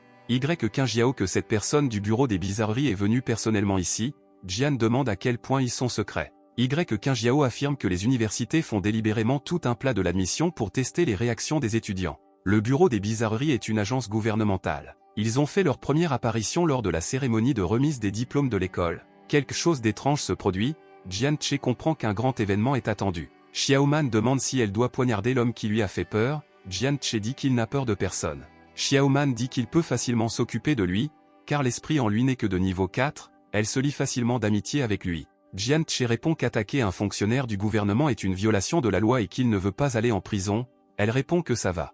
Zuyun exige le silence et dit qu'il ne veut plus rien entendre à partir de maintenant. Au cours de la 121e année du monde secret, 3214 habitants de la région montagneuse ont disparu en un instant. Leur peau était transformée en vêtements et accrochée au balcon de leur maison. En l'an 122 du monde secret, un clown perpétra un massacre dans un parc d'attractions, tuant 144 personnes. On peut entrer dans le monde secret, mais les êtres du monde secret peuvent aussi entrer dans le monde réel. De nombreuses personnes sont entrées dans le monde secret et sont immédiatement reparties, beaucoup ont à peine terminé leur tâche. Vous n'avez pas besoin d'attendre la fin du monde pour comprendre à quel point il est important d'accomplir pleinement les tâches dans le monde secret. L'objectif de Zuyun est très simple, il veut faire un autre test, il dit que ceux qui ne veulent pas participer peuvent quitter la salle maintenant. À ceux qui restent, il prêtera personnellement serment au nom du bureau des bizarreries, les étudiants le regardent avec peur. Les étudiants qui terminent cette mission seront admis à l'université Tsinga de la capitale. Ceux qui excellents pourront devenir membres de réserve du bureau des curiosités. De plus, d'autres récompenses attendent les gagnants,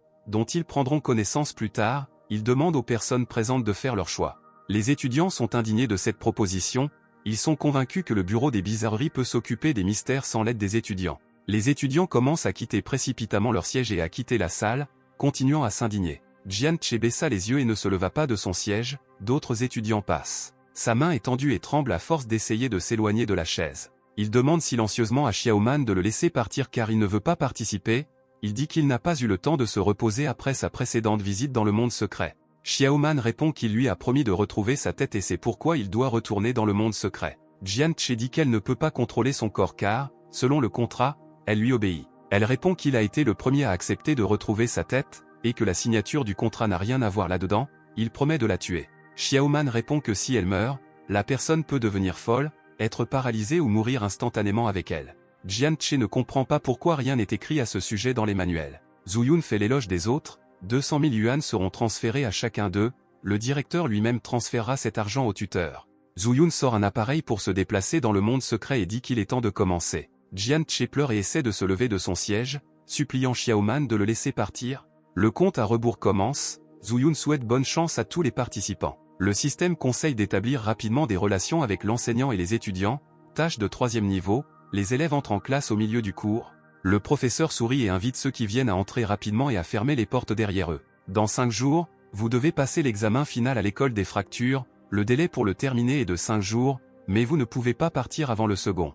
Les 2 premiers jours vous ne pourrez pas refuser de participer, l'homme du bureau des bizarreries les a trompés. L'enseignant demande aux élèves de saluer les nouveaux arrivants, il demande aux nouveaux arrivants de se présenter et dit au bouclé de le faire en premier. Le gars regarde les étudiants avec enthousiasme. Il dit qu'il s'appelle Van Dafa, qu'il a 18 ans, qu'il aime chanter, rapper et jouer au basket, il aime aussi manger du poulet. Il se tourne vers le professeur et lui dit qu'il a terminé, le professeur lui dit de prendre un siège vide. Jian Che pense que cela ne peut pas être aussi simple, Van Dafa, quant à lui, se rend joyeusement chez lui. Le professeur lui sourit d'un air prédateur. D'un seul mouvement de la main, la tête de Van Dafa est brisée en morceaux. Jian Che pâlit, comprend quel était le problème et demande pourquoi ils aiment tant frapper les gens à la tête. Il a demandé à Xiaoman de s'occuper du professeur, elle répond qu'elle a dépensé toutes ses forces pour contrôler son corps et qu'elle a besoin de récupérer. Jian Che s'énerve et se rend compte qu'elle dit cela exprès. Le système laisse entendre que l'enseignant attend quelqu'un d'intéressant, car sa vie est très monotone, Jian Che décide qu'il peut le faire.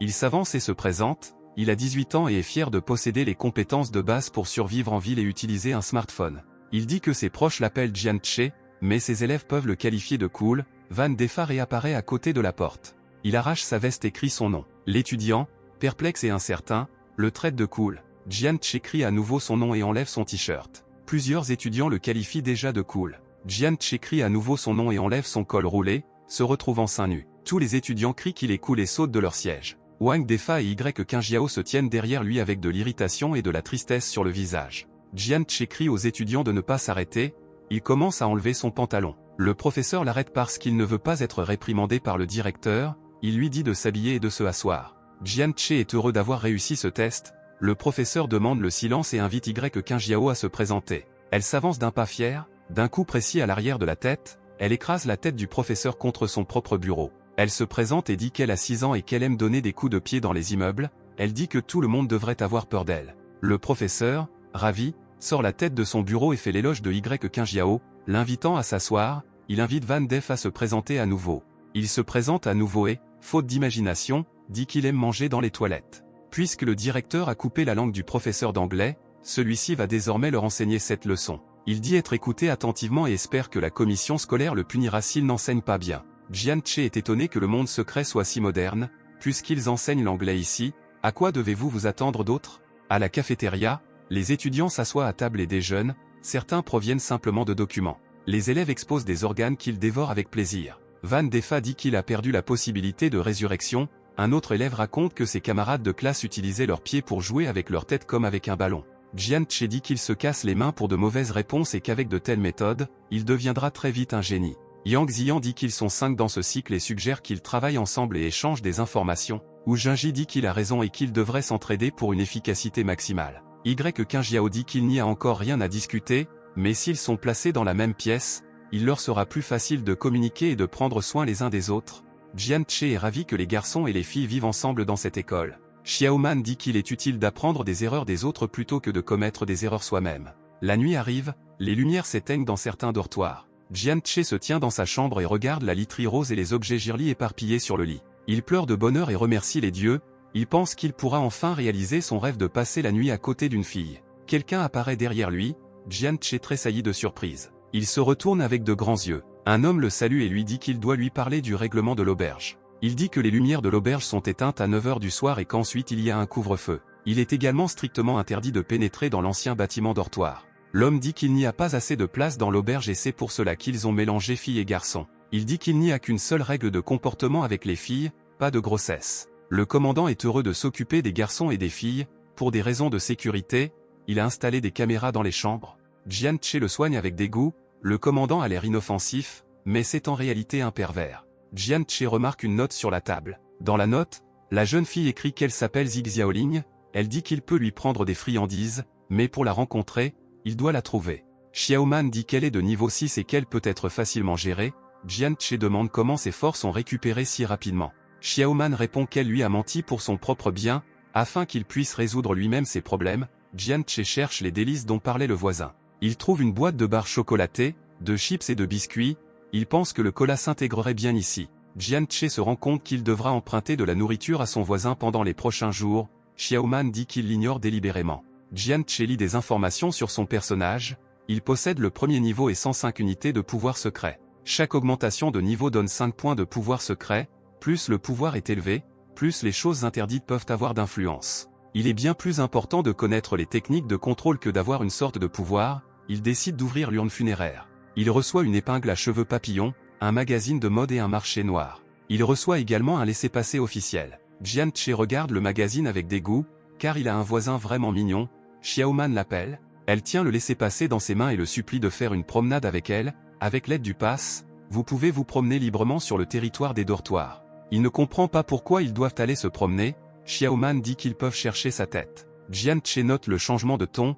Elle dit qu'il fait attention aux mauvaises choses et qu'il devrait se promener. Il dit qu'il va certainement chercher sa tête, mais pas maintenant, il veut d'abord s'attaquer à la tâche principale. Elle demande avec mécontentement ce qui pourrait être plus important que sa tête. À ce moment, les lumières du couloir du dortoir s'éteignent. La porte de la chambre s'ouvre en grinçant. Jian-Che en sort, il comprend qu'il doit se taire pour ne pas attirer l'attention du commandant. Qinjiao arrive derrière lui et demande pourquoi il ne dort pas non plus. Jian-Che sursaute et crie de surprise. Il se ressaisit et demande pourquoi elle ne dort pas.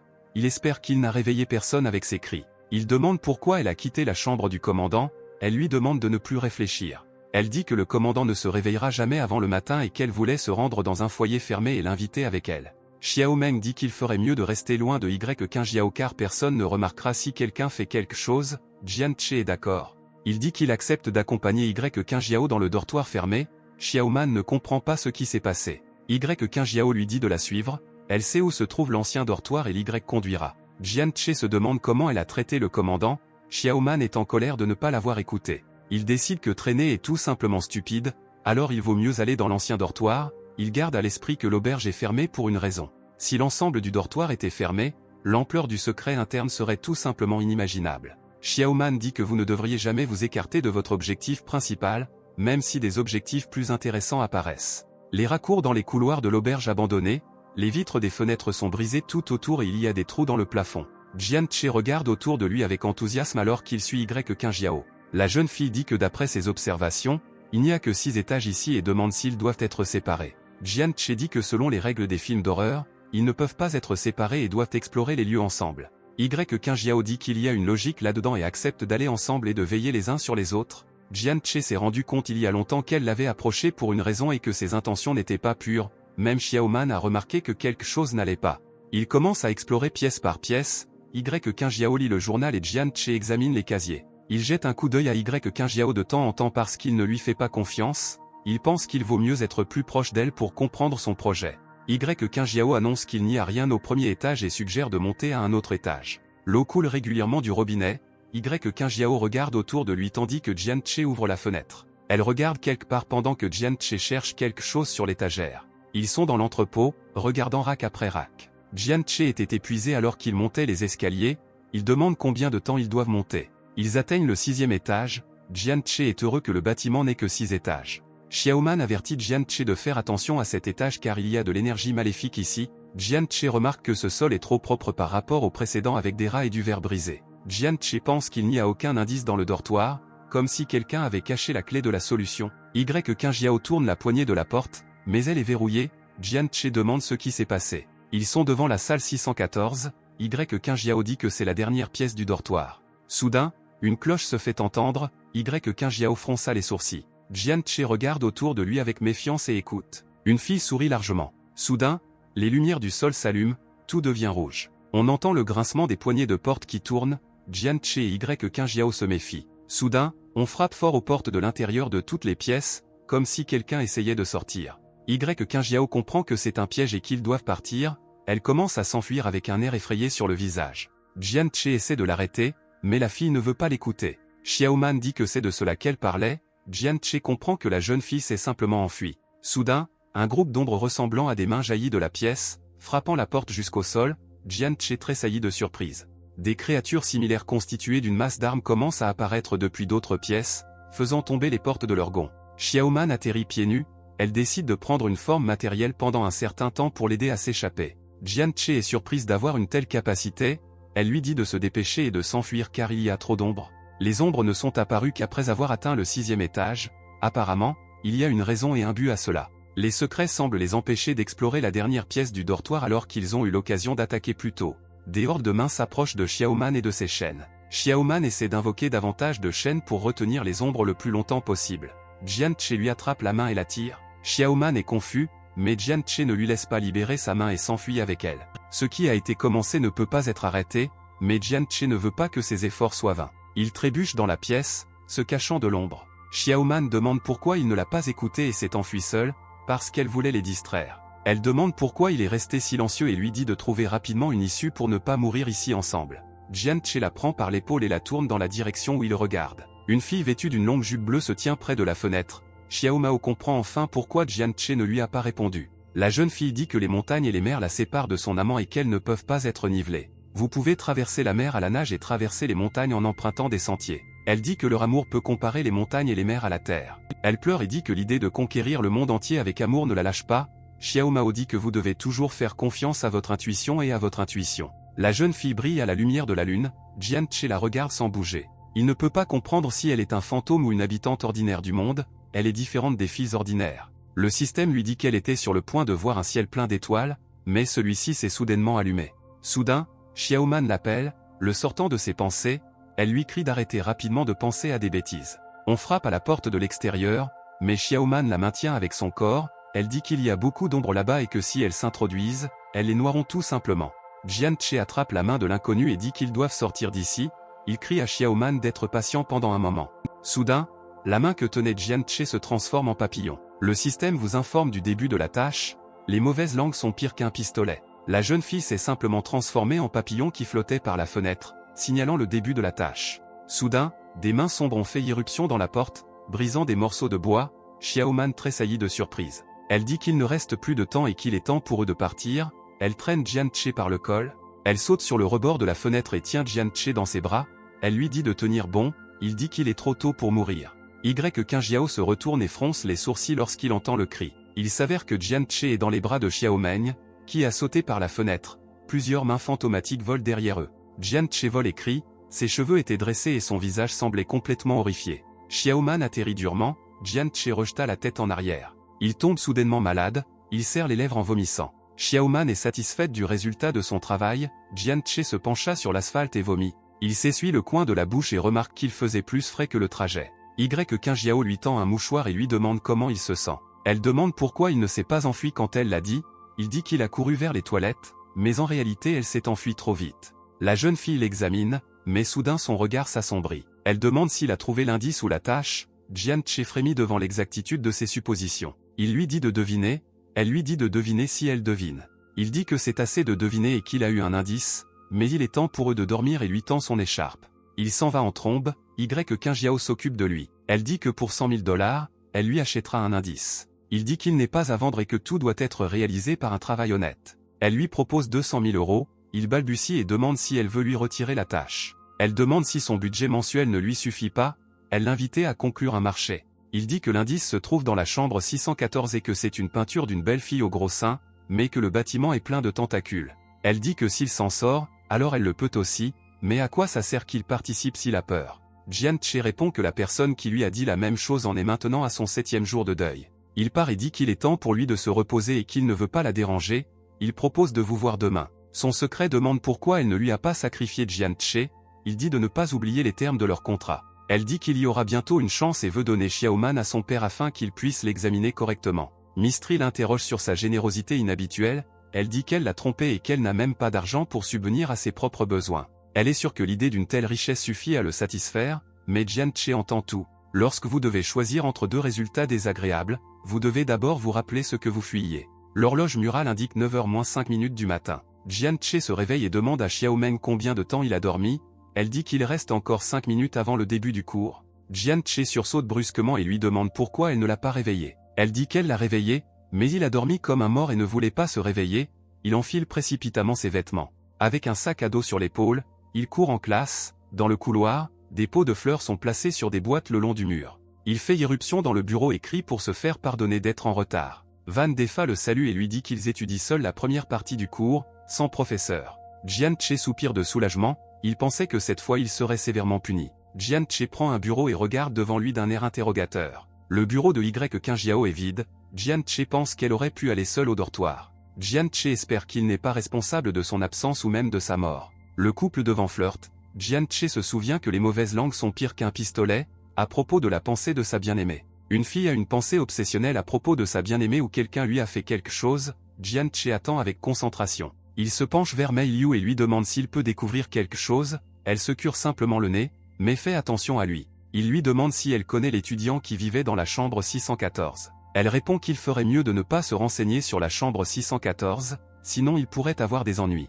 Jian-che comprend que tout le monde dans ce monde est très secret et il a une enquête amusante qui l'attend. Soudain, le grincement de nombreuses chaises se fait entendre, Jian-che se retourne pour regarder. Ses yeux s'écarquillent d'horreur. Ses camarades de classe se retournèrent avec des visages terribles et le regardèrent droit dans les yeux. Xiaoman dit qu'il a attiré l'attention de tous, Jian-che a peur d'avoir marché sur une mine et d'en avoir fini. Le cou de Mei Liu se courbe également de manière anormale et elle le regarde droit dans les yeux, le faisant tressaillir. Elle attrape sa chemise et lui demande s'il a d'autres questions. Jian-che lui crie de ne pas s'approcher de lui, il s'est retiré et ne sait pas quoi faire. Soudain, Jian-che remarque l'entrée du professeur, il grimace, réalisant ce qui doit être fait. Jian-che dit à Mei Liu qu'il ne veut rien demander et que si elle le harcèle, il lui arrachera les yeux. Il crie à tout le monde de se lever et de dire bonjour au professeur, les étudiants le regardent avec déception et se taisent. Finalement, tout le monde se lève pour saluer le professeur. Tous les élèves saluent à l'unisson l'enseignante qui porte sous le bras un cahier rouge. Jian-che pense qu'il sait comment attirer l'attention des étudiants, qu'il en ait besoin ou non. L'enseignant dit que la classe s'est bien comportée et qu'aujourd'hui ils vont faire leur expérience préférée. Les mystères ont commencé à s'intéresser à la science, Jian-che ne peut pas décider si les gens doivent se soucier du bien-être de la civilisation. L'enseignante sort un tube à essai au contenu vert de dessous son pull. Elle dit que pour le laboratoire, elle a besoin de l'aide de quelques étudiants. Jian-che a un sentiment désagréable. Elle dit que celui qui a dit à tout le monde de saluer le professeur et le président de classe l'aidera à faire l'expérience. Jian-che pâlit et devient nerveux après avoir reçu le fruit de son travail. L'enseignant remet l'éprouvette au président de classe et lui demande de lui décrire ce qu'il ressent après en avoir pris le contenu. Le président de classe boit sans crainte le contenu vert. Le tube à essai tombe au sol et se couvre de fissures. La chair de l'élève commence à se décoller, il dit qu'il se sent un peu étrange. Il commence à fondre et indique un goût aigre-doux du contenu. Le professeur est content et dit que le goût aigre-doux ne convient pas et qu'il faudra améliorer la formule. Elle tourne son attention vers Jian-che et lui demande s'il veut goûter le contenu. Jian-che prend le tube à essai dans ses mains, son visage nerveux est illuminé par le contenu de l'éprouvette. Le liquide dans les mains de Jian-che bouillonne et émet une vapeur bleue. Il pince le nez de dégoût et ne sait pas quoi faire ensuite. Le professeur le regarde avec une expression menaçante et lui demande pourquoi il ne boit pas. Jian-che dit qu'il est impossible de ne pas vouloir boire ce que le professeur a sorti de son soutien-gorge. Jian-che dit que dépenser une si bonne chose pour quelqu'un comme lui est un véritable gaspillage. Il parle de la légère odeur de son parfum sur le flacon, il dit qu'il ne peut pas refuser aux autres la possibilité d'essayer le liquide. Jian-che attrape le premier élève qu'il rencontre et le force à boire le contenu, il dit qu'il ne pouvait pas le priver d'un tel plaisir. L'enseignant regarde l'élève commencer à fondre après avoir bu, elle regarde Jian-che avec un regard stupéfait. L'enseignant convient que la chance devrait être accordée à ceux qui en veulent le plus, elle dit à tout le monde de prendre Jian-che comme exemple d'intégrité. Le professeur dit à tout le monde de s'asseoir car il est temps de commencer le cours. Jian-che meurt de faim, il ne se lasse pas des collations du tiroir de son voisin et veut un repas complet. Soudain, des gémissements plaintifs lui parviennent, il recule brusquement alors qu'il s'approche de la source du son. Dans le monde réel, les écoliers sont assis à une table et souffrent de la faim, l'air est transpercé par les grognements des estomacs affamés. Qingjiao dit qu'une personne ne mourra pas si elle jeûne pendant plusieurs jours. Elle s'approche de leur table avec une expression vide. Qingjiao dit qu'ils peuvent survivre au test pendant 5 jours sans nourriture, ils ne pourront pas se nourrir d'organes humains. Jian-che fronça les sourcils et ne savait pas si elle allait bien ou non. Elle remarque qu'il n'a pas l'air d'avoir trop faim, Jian-che répond qu'il est simplement habitué à mourir de faim depuis son enfance. Yang Ziyan dit que jeûner pendant 5 jours est plus facile à dire qu'à faire. Ils ne mourront pas dans 5 jours, mais leurs fonctions corporelles seront grandement affectées, je ne dis pas qu'ils sont dans un monde secret. Jinyao dit que c'est à cause de leur peur de la nourriture à la cantine, elle dit qu'elle a essayé la nourriture et qu'elle n'a pas si mauvais goût. Yang Ziyan dit qu'aujourd'hui est le 2e jour, ce qui signifie qu'il peut quitter cet endroit, il dit qu'il n'a aucune information sur la mission. Il se lève et s'en va, Wu Jins l'appelle et tente de l'arrêter. Wu Jins dit qu'il lui parlera, Van Defa se porte volontaire pour l'accompagner et chercher un moyen d'obtenir de la nourriture normale. Van Defa dit que la cuisine extrême de sa mère lui manque. Jinyao dit qu'il ne faut pas compter sur un perdant et suggère de discuter d'une coopération plus approfondie avec Jian-che. Xiaoman lui dit de faire attention car la fille a l'air amicale, mais elle et son esprit préparent quelque chose. Qingjiao et son esprit sont remplis de mauvaises intentions. Xiaoman dit qu'il n'est pas nécessaire d'agir à l'opposé cette fois, elle dit qu'il devrait rester loin de Qingjiao et de son esprit. Jian-che dit qu'il est trop tôt pour qu'il tombe amoureux et qu'en plus, il ne gagne pas encore d'argent tout seul. Il dit qu'ils ont la même idée et qu'il ferait mieux d'en parler quand elle sera révélée. Elle lui rappelle l'argent, mais il fait semblant de ne pas savoir de quoi elle parle.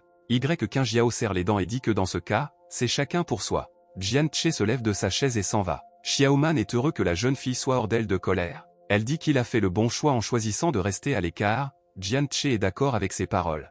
Jian Che ne comprend pas pourquoi la fille a tant de mauvaises intentions à son égard. En plus, elle n'est pas venue en cours, mais il ne lui est rien arrivé. Xiaoman dit que ce serait une bonne idée d'explorer la région la nuit. Il n'y a aucun progrès dans le défi et Jian Che veut trouver un moyen de faire avancer la tâche. Le niveau de sympathie de Xiaoman est de 38, lorsque le décompte atteindra 50, 100 ou 200, il sera possible d'extraire une partie de son pouvoir.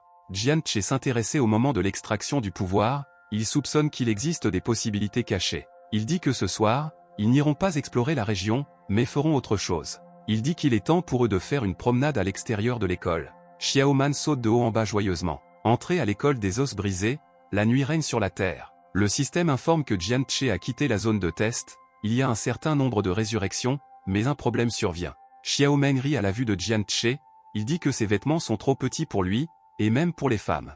Uniforme spécial de couleur sang, une fois que vous l'aurez mis, vous ne pourrez plus vous distinguer des secrets. Xiaoman vous serre dans ses bras tout en continuant de rire, Jian Che lui demande d'arrêter, car il essaie pour elle, il demande à le protéger. Elle rit et dit qu'elle le protégera de sa vie, elle lui assure qu'il peut compter sur elle. Elle demande s'il a de l'argent pour un taxi, il fronce les sourcils et dit qu'il est imprudent de demander de l'argent aux gens. Mystery dit qu'il restituera son argent en double montant, il crie qu'il l'obtiendra lui-même et qu'il n'est pas nécessaire de le pâter partout. Elle demande si, comme sa grand-mère, il a caché l'argent dans ses sous-vêtements, Jian Che répond que ce ne sont pas ses affaires. Tous deux font attention à la moto qui vient d'arriver. Il s'avère que Kushiza Kona conduit la moto. Jian Che pince les lèvres et demande pourquoi elle est venue. Kushiza Kona fronce les sourcils et l'examine. Elle demande s'il a changé d'orientation, il répond qu'il a pensé à leur prochaine rencontre, mais qu'il ne l'avait pas imaginé ainsi. Il roule sur une route entourée d'une forêt dense. Kushiza Kona monte avec son casque devant et Jian Che la tient. Il dit qu'ils ont eu de la chance de se rencontrer ainsi par hasard,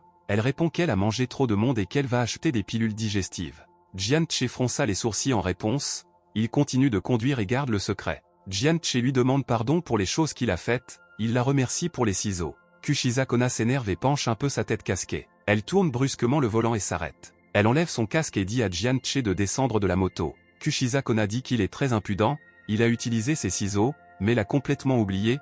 Xiaoman dit qu'il aime ennuyer les secrets avec son comportement. Elle dit qu'elle l'a attendu plusieurs jours, pendant la journée et le soir, pendant qu'elle mangeait, se lavait, dormait, mais qu'elle n'est jamais venue. Il avance les mains et dit qu'elle ne lui a pas donné l'adresse de sa maison. Elle ouvre la bouche pour répondre, mais ne dit rien. Elle fronce les sourcils et ferme la bouche d'un air maussade. Kushiza Kona rougit et se détourne, ne sachant pas quoi répondre. Elle dit à Jian Che de s'asseoir et dit qu'elle lui pardonnera cette fois, il demande ce qu'il en est la prochaine fois. Elle s'arrête sur la route, la lumière des phares tombe devant la moto. Xiaoman dit qu'ils sont là, Jian Che dit qu'il ne s'attendait pas à aller à la banque dans le monde secret. Xiaoman répond qu'il ne s'agit pas d'une banque, mais de la seule maison de commerce du monde secret, elle l'appelle pour la suivre rapidement.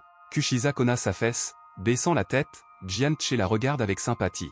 Kushiza Kona baisse les yeux tristement, elle accepte la situation. Un autre Kushiza Kona a déclaré qu'ils étaient autorisés à tomber amoureux, mais que les mariages entre secrets et personnes étaient strictement interdits. On lui a dit que c'était la seule règle concernant les relations dans ce monde. Kushiza Kona dit qu'elle ne connaît toujours pas son nom. Il sourit et dit qu'il s'appelle Jian Che. Elle goûte son nom et retire une barrette de ses cheveux. Elle dit que c'est peut-être la dernière fois qu'il se voit et lui offre un cadeau d'adieu en lui tendant une pince à cheveux. Il est surpris, ouvrant les yeux et la bouche, mais plus tard, il sourit et accepte le cadeau. Kushiza Kona revient le long de l'autoroute à moto. L'épingle à cheveux qu'elle lui a offerte lui sauvera la vie au moment décisif. Elle espère qu'il n'aura jamais besoin de cette épingle à cheveux. Jian Che veut bien cacher l'épingle à cheveux pour ne pas la perdre. Un jeune homme à lunettes s'approche de lui et le salue. Le jeune homme sourit et demande pour quel problème il est venu. Jian Che est surpris qu'une personne le salue. Le jeune homme tombe face contre terre et demande pardon qu'un si petit homme lui serve. Le gars dit qu'il n'y a pas assez de bras dans la maison de commerce. Jian Che comprend qu'à cause de son uniforme, le gars le considère comme un secret. Apparemment, il est venu sur le site de test. Jian Che lui tend les mains avec un sourire et lui dit de se lever du sol. Soudain, la tête du jeune homme explose directement au visage de Jian Che. Un homme avec une cicatrice sur le visage dit que le jeune homme ne peut même pas saluer un client. Jian Che se rend compte qu'il a cessé de réagir comme il le devrait à de tels incidents. L'homme renifle l'air intensément et remarque quelque chose d'étrange. Son visage s'assombrit et il dit que le monsieur a une très forte odeur humaine. Jian-Che a décidé qu'il avait été exposé puisque la combinaison ne couvrait pas tout son corps. Un homme avec une cicatrice sur le visage renifle. Il s'approche de Jian-Che et le regarde droit dans les yeux, il ne comprend pas d'où vient l'odeur, Jian-Che pense qu'il ressemble à un limier. Il se retourne et regarde son esprit, il demande à Xiangman ce qu'il doit faire. Xiangman le prend par les épaules et lui demande de lui laisser la solution au problème. Jian-Che est enveloppé de flux d'énergie bleue. Elle glisse ses paumes sur son corps et lui demande de laisser son énergie entrer en lui. Il dit que de tels propos peuvent provoquer des malentendus, elle répond que tout le monde pense à cause de la dépravation. L'homme à la cicatrice change de visage, des jets d'énergie bleue atteignent son visage, il ne comprend pas ce qui s'est passé. Jian-Che change d'apparence, ses cheveux deviennent blonds et longs, il dit que c'est un désastre total. Il fixe ses yeux rouges sur l'homme et lui demande comment il ose douter de lui. Il crée des chaînes de glace et regarde avec ses yeux rouges sous ses mèches blondes. Il demande pourquoi la maison de commerce traite ainsi les clients honoraires. Un sourire gêné apparaît sur le visage de l'homme, il ne sait pas quoi dire, mais il est visiblement étonné par la démonstration d'une telle puissance. Jian-Che donne son numéro et son mot de passe, il regarde l'homme alors qu'il flotte dans les airs. L'homme s'incline maladroitement et se penche, reconnaissant le client, Jian-Che atterrit. Jian-Che lui dit de moins parler et d'apporter immédiatement ce dont il a besoin, l'homme regarde Jian-Che avec surprise. Il y a des articles pour servir le thé sur un plateau en bois, la main lui prend une petite tasse de boisson jaune, Jian-Che est assis, les jambes croisées, la punition incombe à un homme tremblant en costume. Jian-Che se demande intérieurement pourquoi l'attitude a changé si radicalement, Xiaoman répond qu'elle n'est pas riche, mais que sa tête est ici. L'homme à la cicatrice s'excuse de son inattention et dit qu'ils lui ont apporté un colis. L'homme s'incline brutalement pour partir, un autre enroule un chariot avec une caisse en bois, les hommes promettent de ne pas déranger la dame. Les doubles portes se ferment, la poignée revient au point mort en grinçant. Xiaoman apparaît de la tête de Jian-Che et se réjouit d'avoir enfin récupéré sa tête. Elle ouvre la boîte, s'attendant à ce que sa tête soit vraiment là, sa tête est comme une belle image d'étoile filante. Elle se fige, Jian-Che la regarde d'un air interrogateur, il s'approche et regarde dans la boîte, dans l'espoir d'y trouver la belle tête de Xiaoman. La boîte s'avère vide, Xiaoman ne peut pas bouger, Jian-Che demande où est sa belle tête. Elle est couverte d'énergie sombre et reste silencieuse, il demande si elle a commencé à pleurer. Il la persuade de ne pas pleurer, peut-être que la tête n'a pas encore été retrouvée ou qu'il n'y a pas assez d'argent pour la rançon. Xiaoman dit qu'elle lui a envoyé de l'argent dans cette boîte et qu'il l'a renvoyée vide, elle dit qu'elle n'est pas triste à propos de l'argent. Jian-Che dit que ce n'est vraiment pas une question d'argent, Xiaoman continue de pleurer. Jian-Che fronça les sourcils et demanda combien d'argent elle avait donné. Elle a donné 1 milliard à l'artiste, Jian-Che demande comment elle peut dire qu'elle n'est pas très riche. Xiaoman est assise les jambes croisées et dit que cela ne sert à rien d'avoir de l'argent si elle ne récupère pas sa belle tête. Elle se lève et dit qu'elle lui donnera l'argent qui est gardé ici, Jian-Che ne comprend pas ce qui s'est passé. Il lui prend la main et lui demande ce qu'il peut faire pour qu'elle se sente mieux, elle continue de pleurer. Il dit qu'elle l'a et lui dit de ne pas oublier qu'il a promis de l'aider à retrouver la tête, car ils forment une équipe et l'un pour l'autre. Jian-Che promet qu'il retrouvera l'artiste qui l'a trompé et le forcera à lui rendre tout l'argent. Pendant tout ce temps, il lui tient la main. Le niveau de sympathie commence à augmenter rapidement. Elle presse tout son corps contre lui, le serre dans ses bras et le remercie. Il la serre amicalement par les épaules et lui dit qu'elle a de la chance avec son propriétaire et qu'elle peut être calme. Soudain, quelque chose attire son attention. Devant lui se trouve un mécanisme géant avec une flèche qui fait un fort bruit de clic. Jian-Che a rempli l'exigence d'augmenter son niveau de sympathie et a pu extraire du pouvoir. La roue géante propose diverses capacités en guise de prix, telles que la torture fatale et les liens de la mort. Il y a aussi la possibilité de choisir une corde à sauter au temple ou un renforcement énergétique. Le mécanisme commence à bouger, les engrenages commencent à tourner. Jian-Che lui demande silencieusement de se procurer une corde à sauter pour les temples, car il adore vraiment sauter. Il utilise une technique de psychologie inversée où ce que vous désirez le plus ne vous arrive jamais, certains considèrent qu'il s'agit du mauvais œil. Il sourit d'un air prédateur, content de lui, il n'y a pas beaucoup de gens pleins d'esprit comme lui. La flèche s'arrête un instant sur la corde à sauter des temples. Jian-Che est horrifié, il pense que ce n'est pas le moment où il espérait que son souhait se réaliserait. Mais la flèche continue, le mécanisme a utilisé une manœuvre trompeuse. Jian-Che pleure et serre le poing parce que le mécanisme lui fait peur. Le système dit qu'il a reçu un regain d'énergie, ce qui augmente la force et l'énergie et augmente considérablement la défense contre les attaques spirituelles.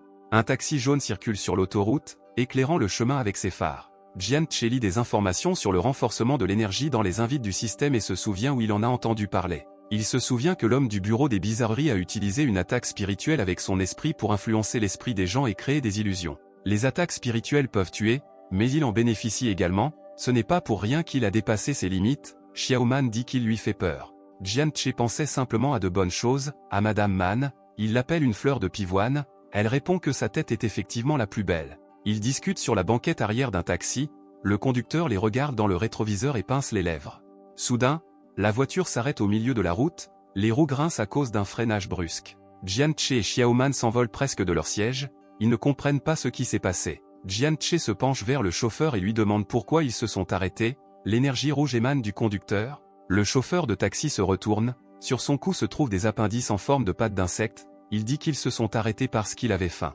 Il se précipite en montrant ses dents pointues, ses yeux brillent de rouge. Mais Xiaoman l'arrête avec un poing au visage. Elle lui dit d'aller en enfer et lui donne un coup de poing au nez. Jian-Che est assis, les genoux rentrés, complètement choqué. Xiaoman attrape le chauffeur de taxi par la poitrine et le tire vers lui, le nez de la conductrice saigne et certaines de ses dents sont déjà tombées sous les coups. Xiaoman est furieuse que le secret insignifiant du 4e niveau ose se montrer impudent devant elle, le chauffeur de taxi demande qui elle est. Xiaoman demande à quel point il est difficile d'être un conducteur poli, elle le frappe au visage. Il tombe et Xiaoman continue de lui donner des coups de pied, elle dit qu'il a complètement gâché son humeur, le chauffeur demande grâce. Osta tient son crâne dans sa main, il dit qu'il s'est gravement trompé et qu'il deviendra désormais végétarien. Xiaoman soupire et le tire sur le bord de la route par le col, Jian-Che pinça les lèvres de peur. Jian-Che se demande pourquoi elle l'a battu ainsi et sait même comment faire exploser des têtes comme des méchants. Jiao-Che l'appelle et lui dit qu'ils ont un problème. Xiaoman s'essuie les mains ensanglantées et lui dit de parler du problème. Jian-Che dit qu'elle a tué le chauffeur et maintenant il ne sait plus comment retourner au dortoir. Une voiture manuelle qu'il ne sait pas conduire, en plus, il n'a aucun droit. Jian-Che arrive enfin dans sa chambre, il grogne alors que ses jambes commencent à faiblir. Xiaoman dit que même s'il était fatigué, il a trouvé la force de changer de vêtements, il dit que c'est une question d'honneur, car ses camarades de classe du monde réel sont également là. De plus, Xiaoman a volé tout le trajet et n'était donc pas fatigué, elle dit que même si ses jambes sont fatiguées, il est très bavard et inutile, sans droit. Soudain, le plancher sous son lit grince, Jian-Che se méfie. Il regarde sous le lit, se demandant ce que ça pourrait être. Une fille le regarde sous le lit, elle porte l'uniforme de cette école. Les yeux de Jian-Che s'écarquillèrent de surprise, la jeune fille pinça les lèvres, le regardant en réponse avec le même regard. Jian-Che saute du bord du lit, pleure et demande ce que c'est. La jeune fille se couvre la bouche avec sa main, Jian-Che pâlit d'horreur. Siffle la jeune fille en mettant son doigt sur sa bouche, elle demande à Jian-Che de se taire et de ne pas réveiller le commandant. Soudain, la porte de la chambre s'ouvre avec un grincement. La jeune fille s'assoit sur Jian-Che et lui couvre la bouche avec sa paume, elle dit que les choses vont mal. La silhouette anguleuse du commandant se fiche dans l'embrasure de la porte, son visage est caché dans l'ombre, Jian-Che et la fille le regardent avec attente. Le commandant penche la tête sur le côté, son cou se pliant anormalement, il dit qu'il est grand temps d'aller au lit et pourquoi ils ne sont pas encore tous les deux au lit. Jian-Che sursaute de peur et pâlit à la vue du commandant. Jian-Che crie qu'il revient tout juste d'une marche de plusieurs kilomètres et lui est-il vraiment interdit de se reposer. Des pas se font entendre dans le dortoir détruit, les rats rampent sur le sol et les rebords des fenêtres. Le pied recouvert d'une sneaker de quelqu'un écrase l'un des rats, le reste se disperse sur les côtés. Oujins craint que seuls deux soient venus ici, Yang Ziyan répond que les autres ne pensent qu'à eux-mêmes et ne les aideront pas. Ils n'ont pas mangé depuis des jours et ne tiendront pas longtemps, ils décident de chercher des indices pendant que leur esprit est clair. Wu Jinji dit qu'il ferait mieux d'être prudent et de quitter le monde secret s'il ne trouve rien aujourd'hui. Yang Ziyan sourit d'un air prédateur, il se promet que ces mots seront les dernières choses que Wu Jinji dira avant de mourir. Le commandant se tient dans le couloir devant la porte de la chambre de Jian-Che. Il a la peau grise et un liquide vert sort de sa bouche. Le commandant dit qu'après avoir éteint les lumières, vous devez dormir et demande pourquoi ils font du bruit. Jian-Che sort une paire de ciseaux de sa poche. La fille se cache sous le lit de Jian-Che, elle dit qu'ils s'en rendront compte sans elle. Jian-Che pense qu'il rencontre toujours de tels camarades qui, au moindre danger, cèdent, il décide d'essayer de le tromper. Jian-Che dit qu'il ne pouvait pas dormir, parce qu'il essayait de sauver le monde entier et s'était battu 300 fois avec les monstres qui ont envahi ici. Le commandant fronce les sourcils, essayant de comprendre le sens de ses paroles. Jian-Che dit qu'au milieu de la bataille, il s'est rappelé qu'il devait être dans la pièce après avoir éteint les lumières, mais a soudainement découvert la force de continuer à combattre les monstres, mais finalement il arriva en retard dans la chambre. Le commandant laisse échapper une salive verte et se tait. Jian-Che essaie de comprendre s'il a réussi ou non à tromper le commandant. Soudain, il décolle et se précipite vers Jian-Che. Son regard est concentré, il hausse les sourcils de peur. Il tend les ciseaux devant lui, le commandant les mord. Xiaoman dit qu'il n'est qu'au niveau 5 et qu'il n'est là que pour le spectacle. Jian-Che dit qu'il a d'énormes dents pointues et beaucoup de rage. Xiaoman propose de lui prêter sa force, Jian-Che dit qu'elle le sous-estime. Jian-Che donne un coup de pied au commandant, le faisant voler à quelques mètres. Jian-Che décide qu'il ne peut pas toujours compter sur Xiaoman puisqu'il est le personnage principal. Mais même ainsi, il ne peut pas tuer les mystères de bas niveau, car eux, même un niveau plus haut, sont déjà écrasants en puissance. À ce moment, Jian-che se montra mécontent. Il lève les ciseaux et saute sur le commandant en lui criant de mourir. Un grondement se fait entendre dans la cour, le directeur et Zhu-Yun sont au bureau, il arpente sans relâche d'un coin à l'autre. Zhu-Yun sourit joyeusement alors qu'il se prépare à prendre son déjeuner instantané. Le directeur se tourne vers lui et lui dit qu'il ne reste que quelques heures et qu'ils peuvent lever à l'avance la restriction de retour. Bien que les disciples aient déjà passé le test, cette fois, il reste là pendant 2 jours entiers et si quelque chose arrive à quelqu'un, ils peuvent lui en vouloir. Le bureau des bizarreries ne cherche pas d'ennui, et ce n'est pas Zhu-Yun qui les a forcés à y rester 2 jours, la pierre est devenue instable ces dernières années. Le dispositif de la pierre a commencé à mal fonctionner, bien que cela ait été qualifié d'interdiction forcée, il s'agit en réalité simplement d'une tentative d'éviter toute confusion. Bien que cela n'ait pas été annoncé, cela s'est produit plus d'une fois, la dernière fois, le commandant y a été enfermé pendant 10 jours. Le directeur fronce les sourcils et rappelle qu'il ne s'agit plus du commandant, mais des enfants ordinaires, les écoliers d'hier. Zhu-Yun pose les couverts sur la table. Il est d'accord avec les propos du réalisateur, mais estime qu'ils constituent leur dernier espoir pour l'avenir, il sort un paquet de cigarettes. Il demande si le directeur sait pourquoi le bureau des bizarreries a interféré avec la cérémonie de remise des diplômes pour procéder à un deuxième test. Dans le cours normal des événements, ces types, après leur première connaissance du monde secret, entrent à l'université pour devenir membres du bureau. Mais, compte tenu des derniers événements secrets, les dirigeants ont décidé d'accepter immédiatement les voyageurs exceptionnels s'ils partent volontairement. Le directeur s'indigne que même l'inscription à partir de 18 ans soit trop précoce, mais s'il change l'inscription à l'école primaire, tout deviendra encore pire. Zhu-Yun dit qu'il est nécessaire de résoudre le problème, car récemment le secret d'Ennephir est apparu dans la ville. Ce secret se nourrit de la peur des gens et n'est que de niveau 4, mais a déjà tué plusieurs voyageurs de niveau 3. De plus, parmi les voyageurs de niveau inférieur, il y a aussi de nombreux tués et blessés, il boit une gorgée de bouillon chaud. Zhu-Yun n'est pas prêt à donner tous les détails au réalisateur. Mais il estime que chacun doit être responsable de la situation dans l'état et de son avenir. Le réalisateur demande de ne pas mettre en scène un extrait du film avec Donnie Yen, alors qu'il buvait de l'eau bouillante et discutait calmement. Soudain, on frappe fort à la porte, les 2 hommes se méfient. L'assistant de Zhu-Yun se précipite, elle dit qu'Infinite Fear se dirige vers eux. Le radar a détecté que la vitesse de l'Infinite Fear était très élevée et qu'il devait immédiatement se préparer à son arrivée. Zhu-Yun ordonne l'évacuation immédiate de tous les étudiants, le directeur dit qu'il y a beaucoup d'étudiants. Zhu-Yun dit qu'il découvrira la situation, mais en attendant, il doit cacher les enfants dans un endroit sûr. La fille attrape Zhu-Yun par la manche et lui dit de ne pas être stupide et d'évacuer également avec ses élèves, d'ailleurs, plus d'un mystère les approche. Elle lui rappelle qu'il n'est qu'un soutien et qu'il n'est pas nécessaire de s'engager dans la bataille. Zhu-Yun retire sa main de son emprise et dit que bien qu'il soit le soutien, si les renforts arrivent en retard, il pourra protéger les étudiants.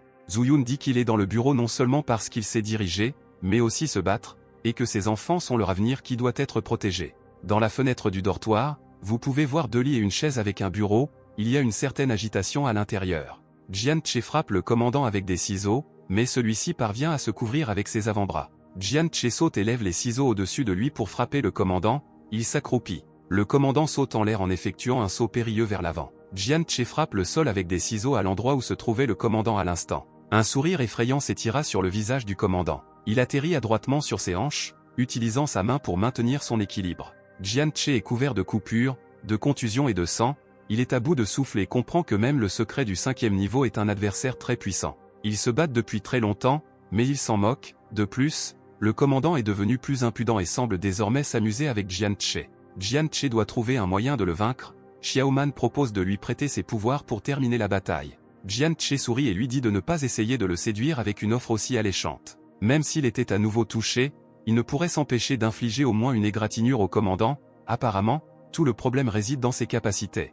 Jian-che sourit et dit au commandant que ce n'est pas sa compétence, mais juste sa compétence et qu'il n'est pas cool du tout. Jian-che sort un magazine avec des mannequins, le commandant se précipite le plus vite possible vers le héros. Jian-che ouvre le chargeur au milieu et le balance pour finalement frapper le commandant. Il pointe le magazine en plein visage du commandant, et il se fige en voyant le contenu devant lui. Il fond instantanément en voyant le contenu et les magnifiques modèles. Le commandant embrasse le magazine et reconnaît le mannequin Mio Takaki, il découvre qu'il s'agit d'un magazine en édition limitée. Le commandant se calme et dit qu'il croit Jian-che, il dit que lui seul pouvait se battre aussi désespérément. Il quitte la pièce pour lire un magazine et lui dit bonsoir, Jian-che dit au revoir en retour. Le commandant est un véritable pervers et peut être vaincu avec un simple chargeur, une urne funéraire est très utile. Son colocataire sort de sous son lit et dit qu'il est très courageux. Elle dit qu'il est la première personne à avoir survécu à l'arrivée du commandant dans la pièce après le couvre-feu. Il demande s'il le punira s'il ne l'attrape pas, Elle dit non, c'est pour ça qu'elle dort sous le lit. Jian Che ne comprend pas la logique, apparemment, vous pouvez partir toute la nuit et personne ne le remarquera. Soudain, quelque chose attire son attention. L'indice dit que la fille lâche semble douce et serviable. Zig Xiaoling lui propose une collation après la bataille, elle lui propose une barre aux cacahuètes, elle pense également qu'il pourrait avoir besoin d'une trousse de premier secours. L'indice est que tout le monde s'est détourné d'elle après ce qui est arrivé à sa sœur. Jian Che se rend compte que sa sœur est peut-être Meng au gros sein du 6e étage et qu'il vit avec le personnage clé de l'histoire. Jian Che demande s'il peut lui demander quelque chose en récompense pour l'avoir protégé du commandant. Elle dit qu'elle sait qu'il enquête sur le cas de la chambre 614 et qu'elle peut répondre à toute question qui ne concerne pas cette chambre.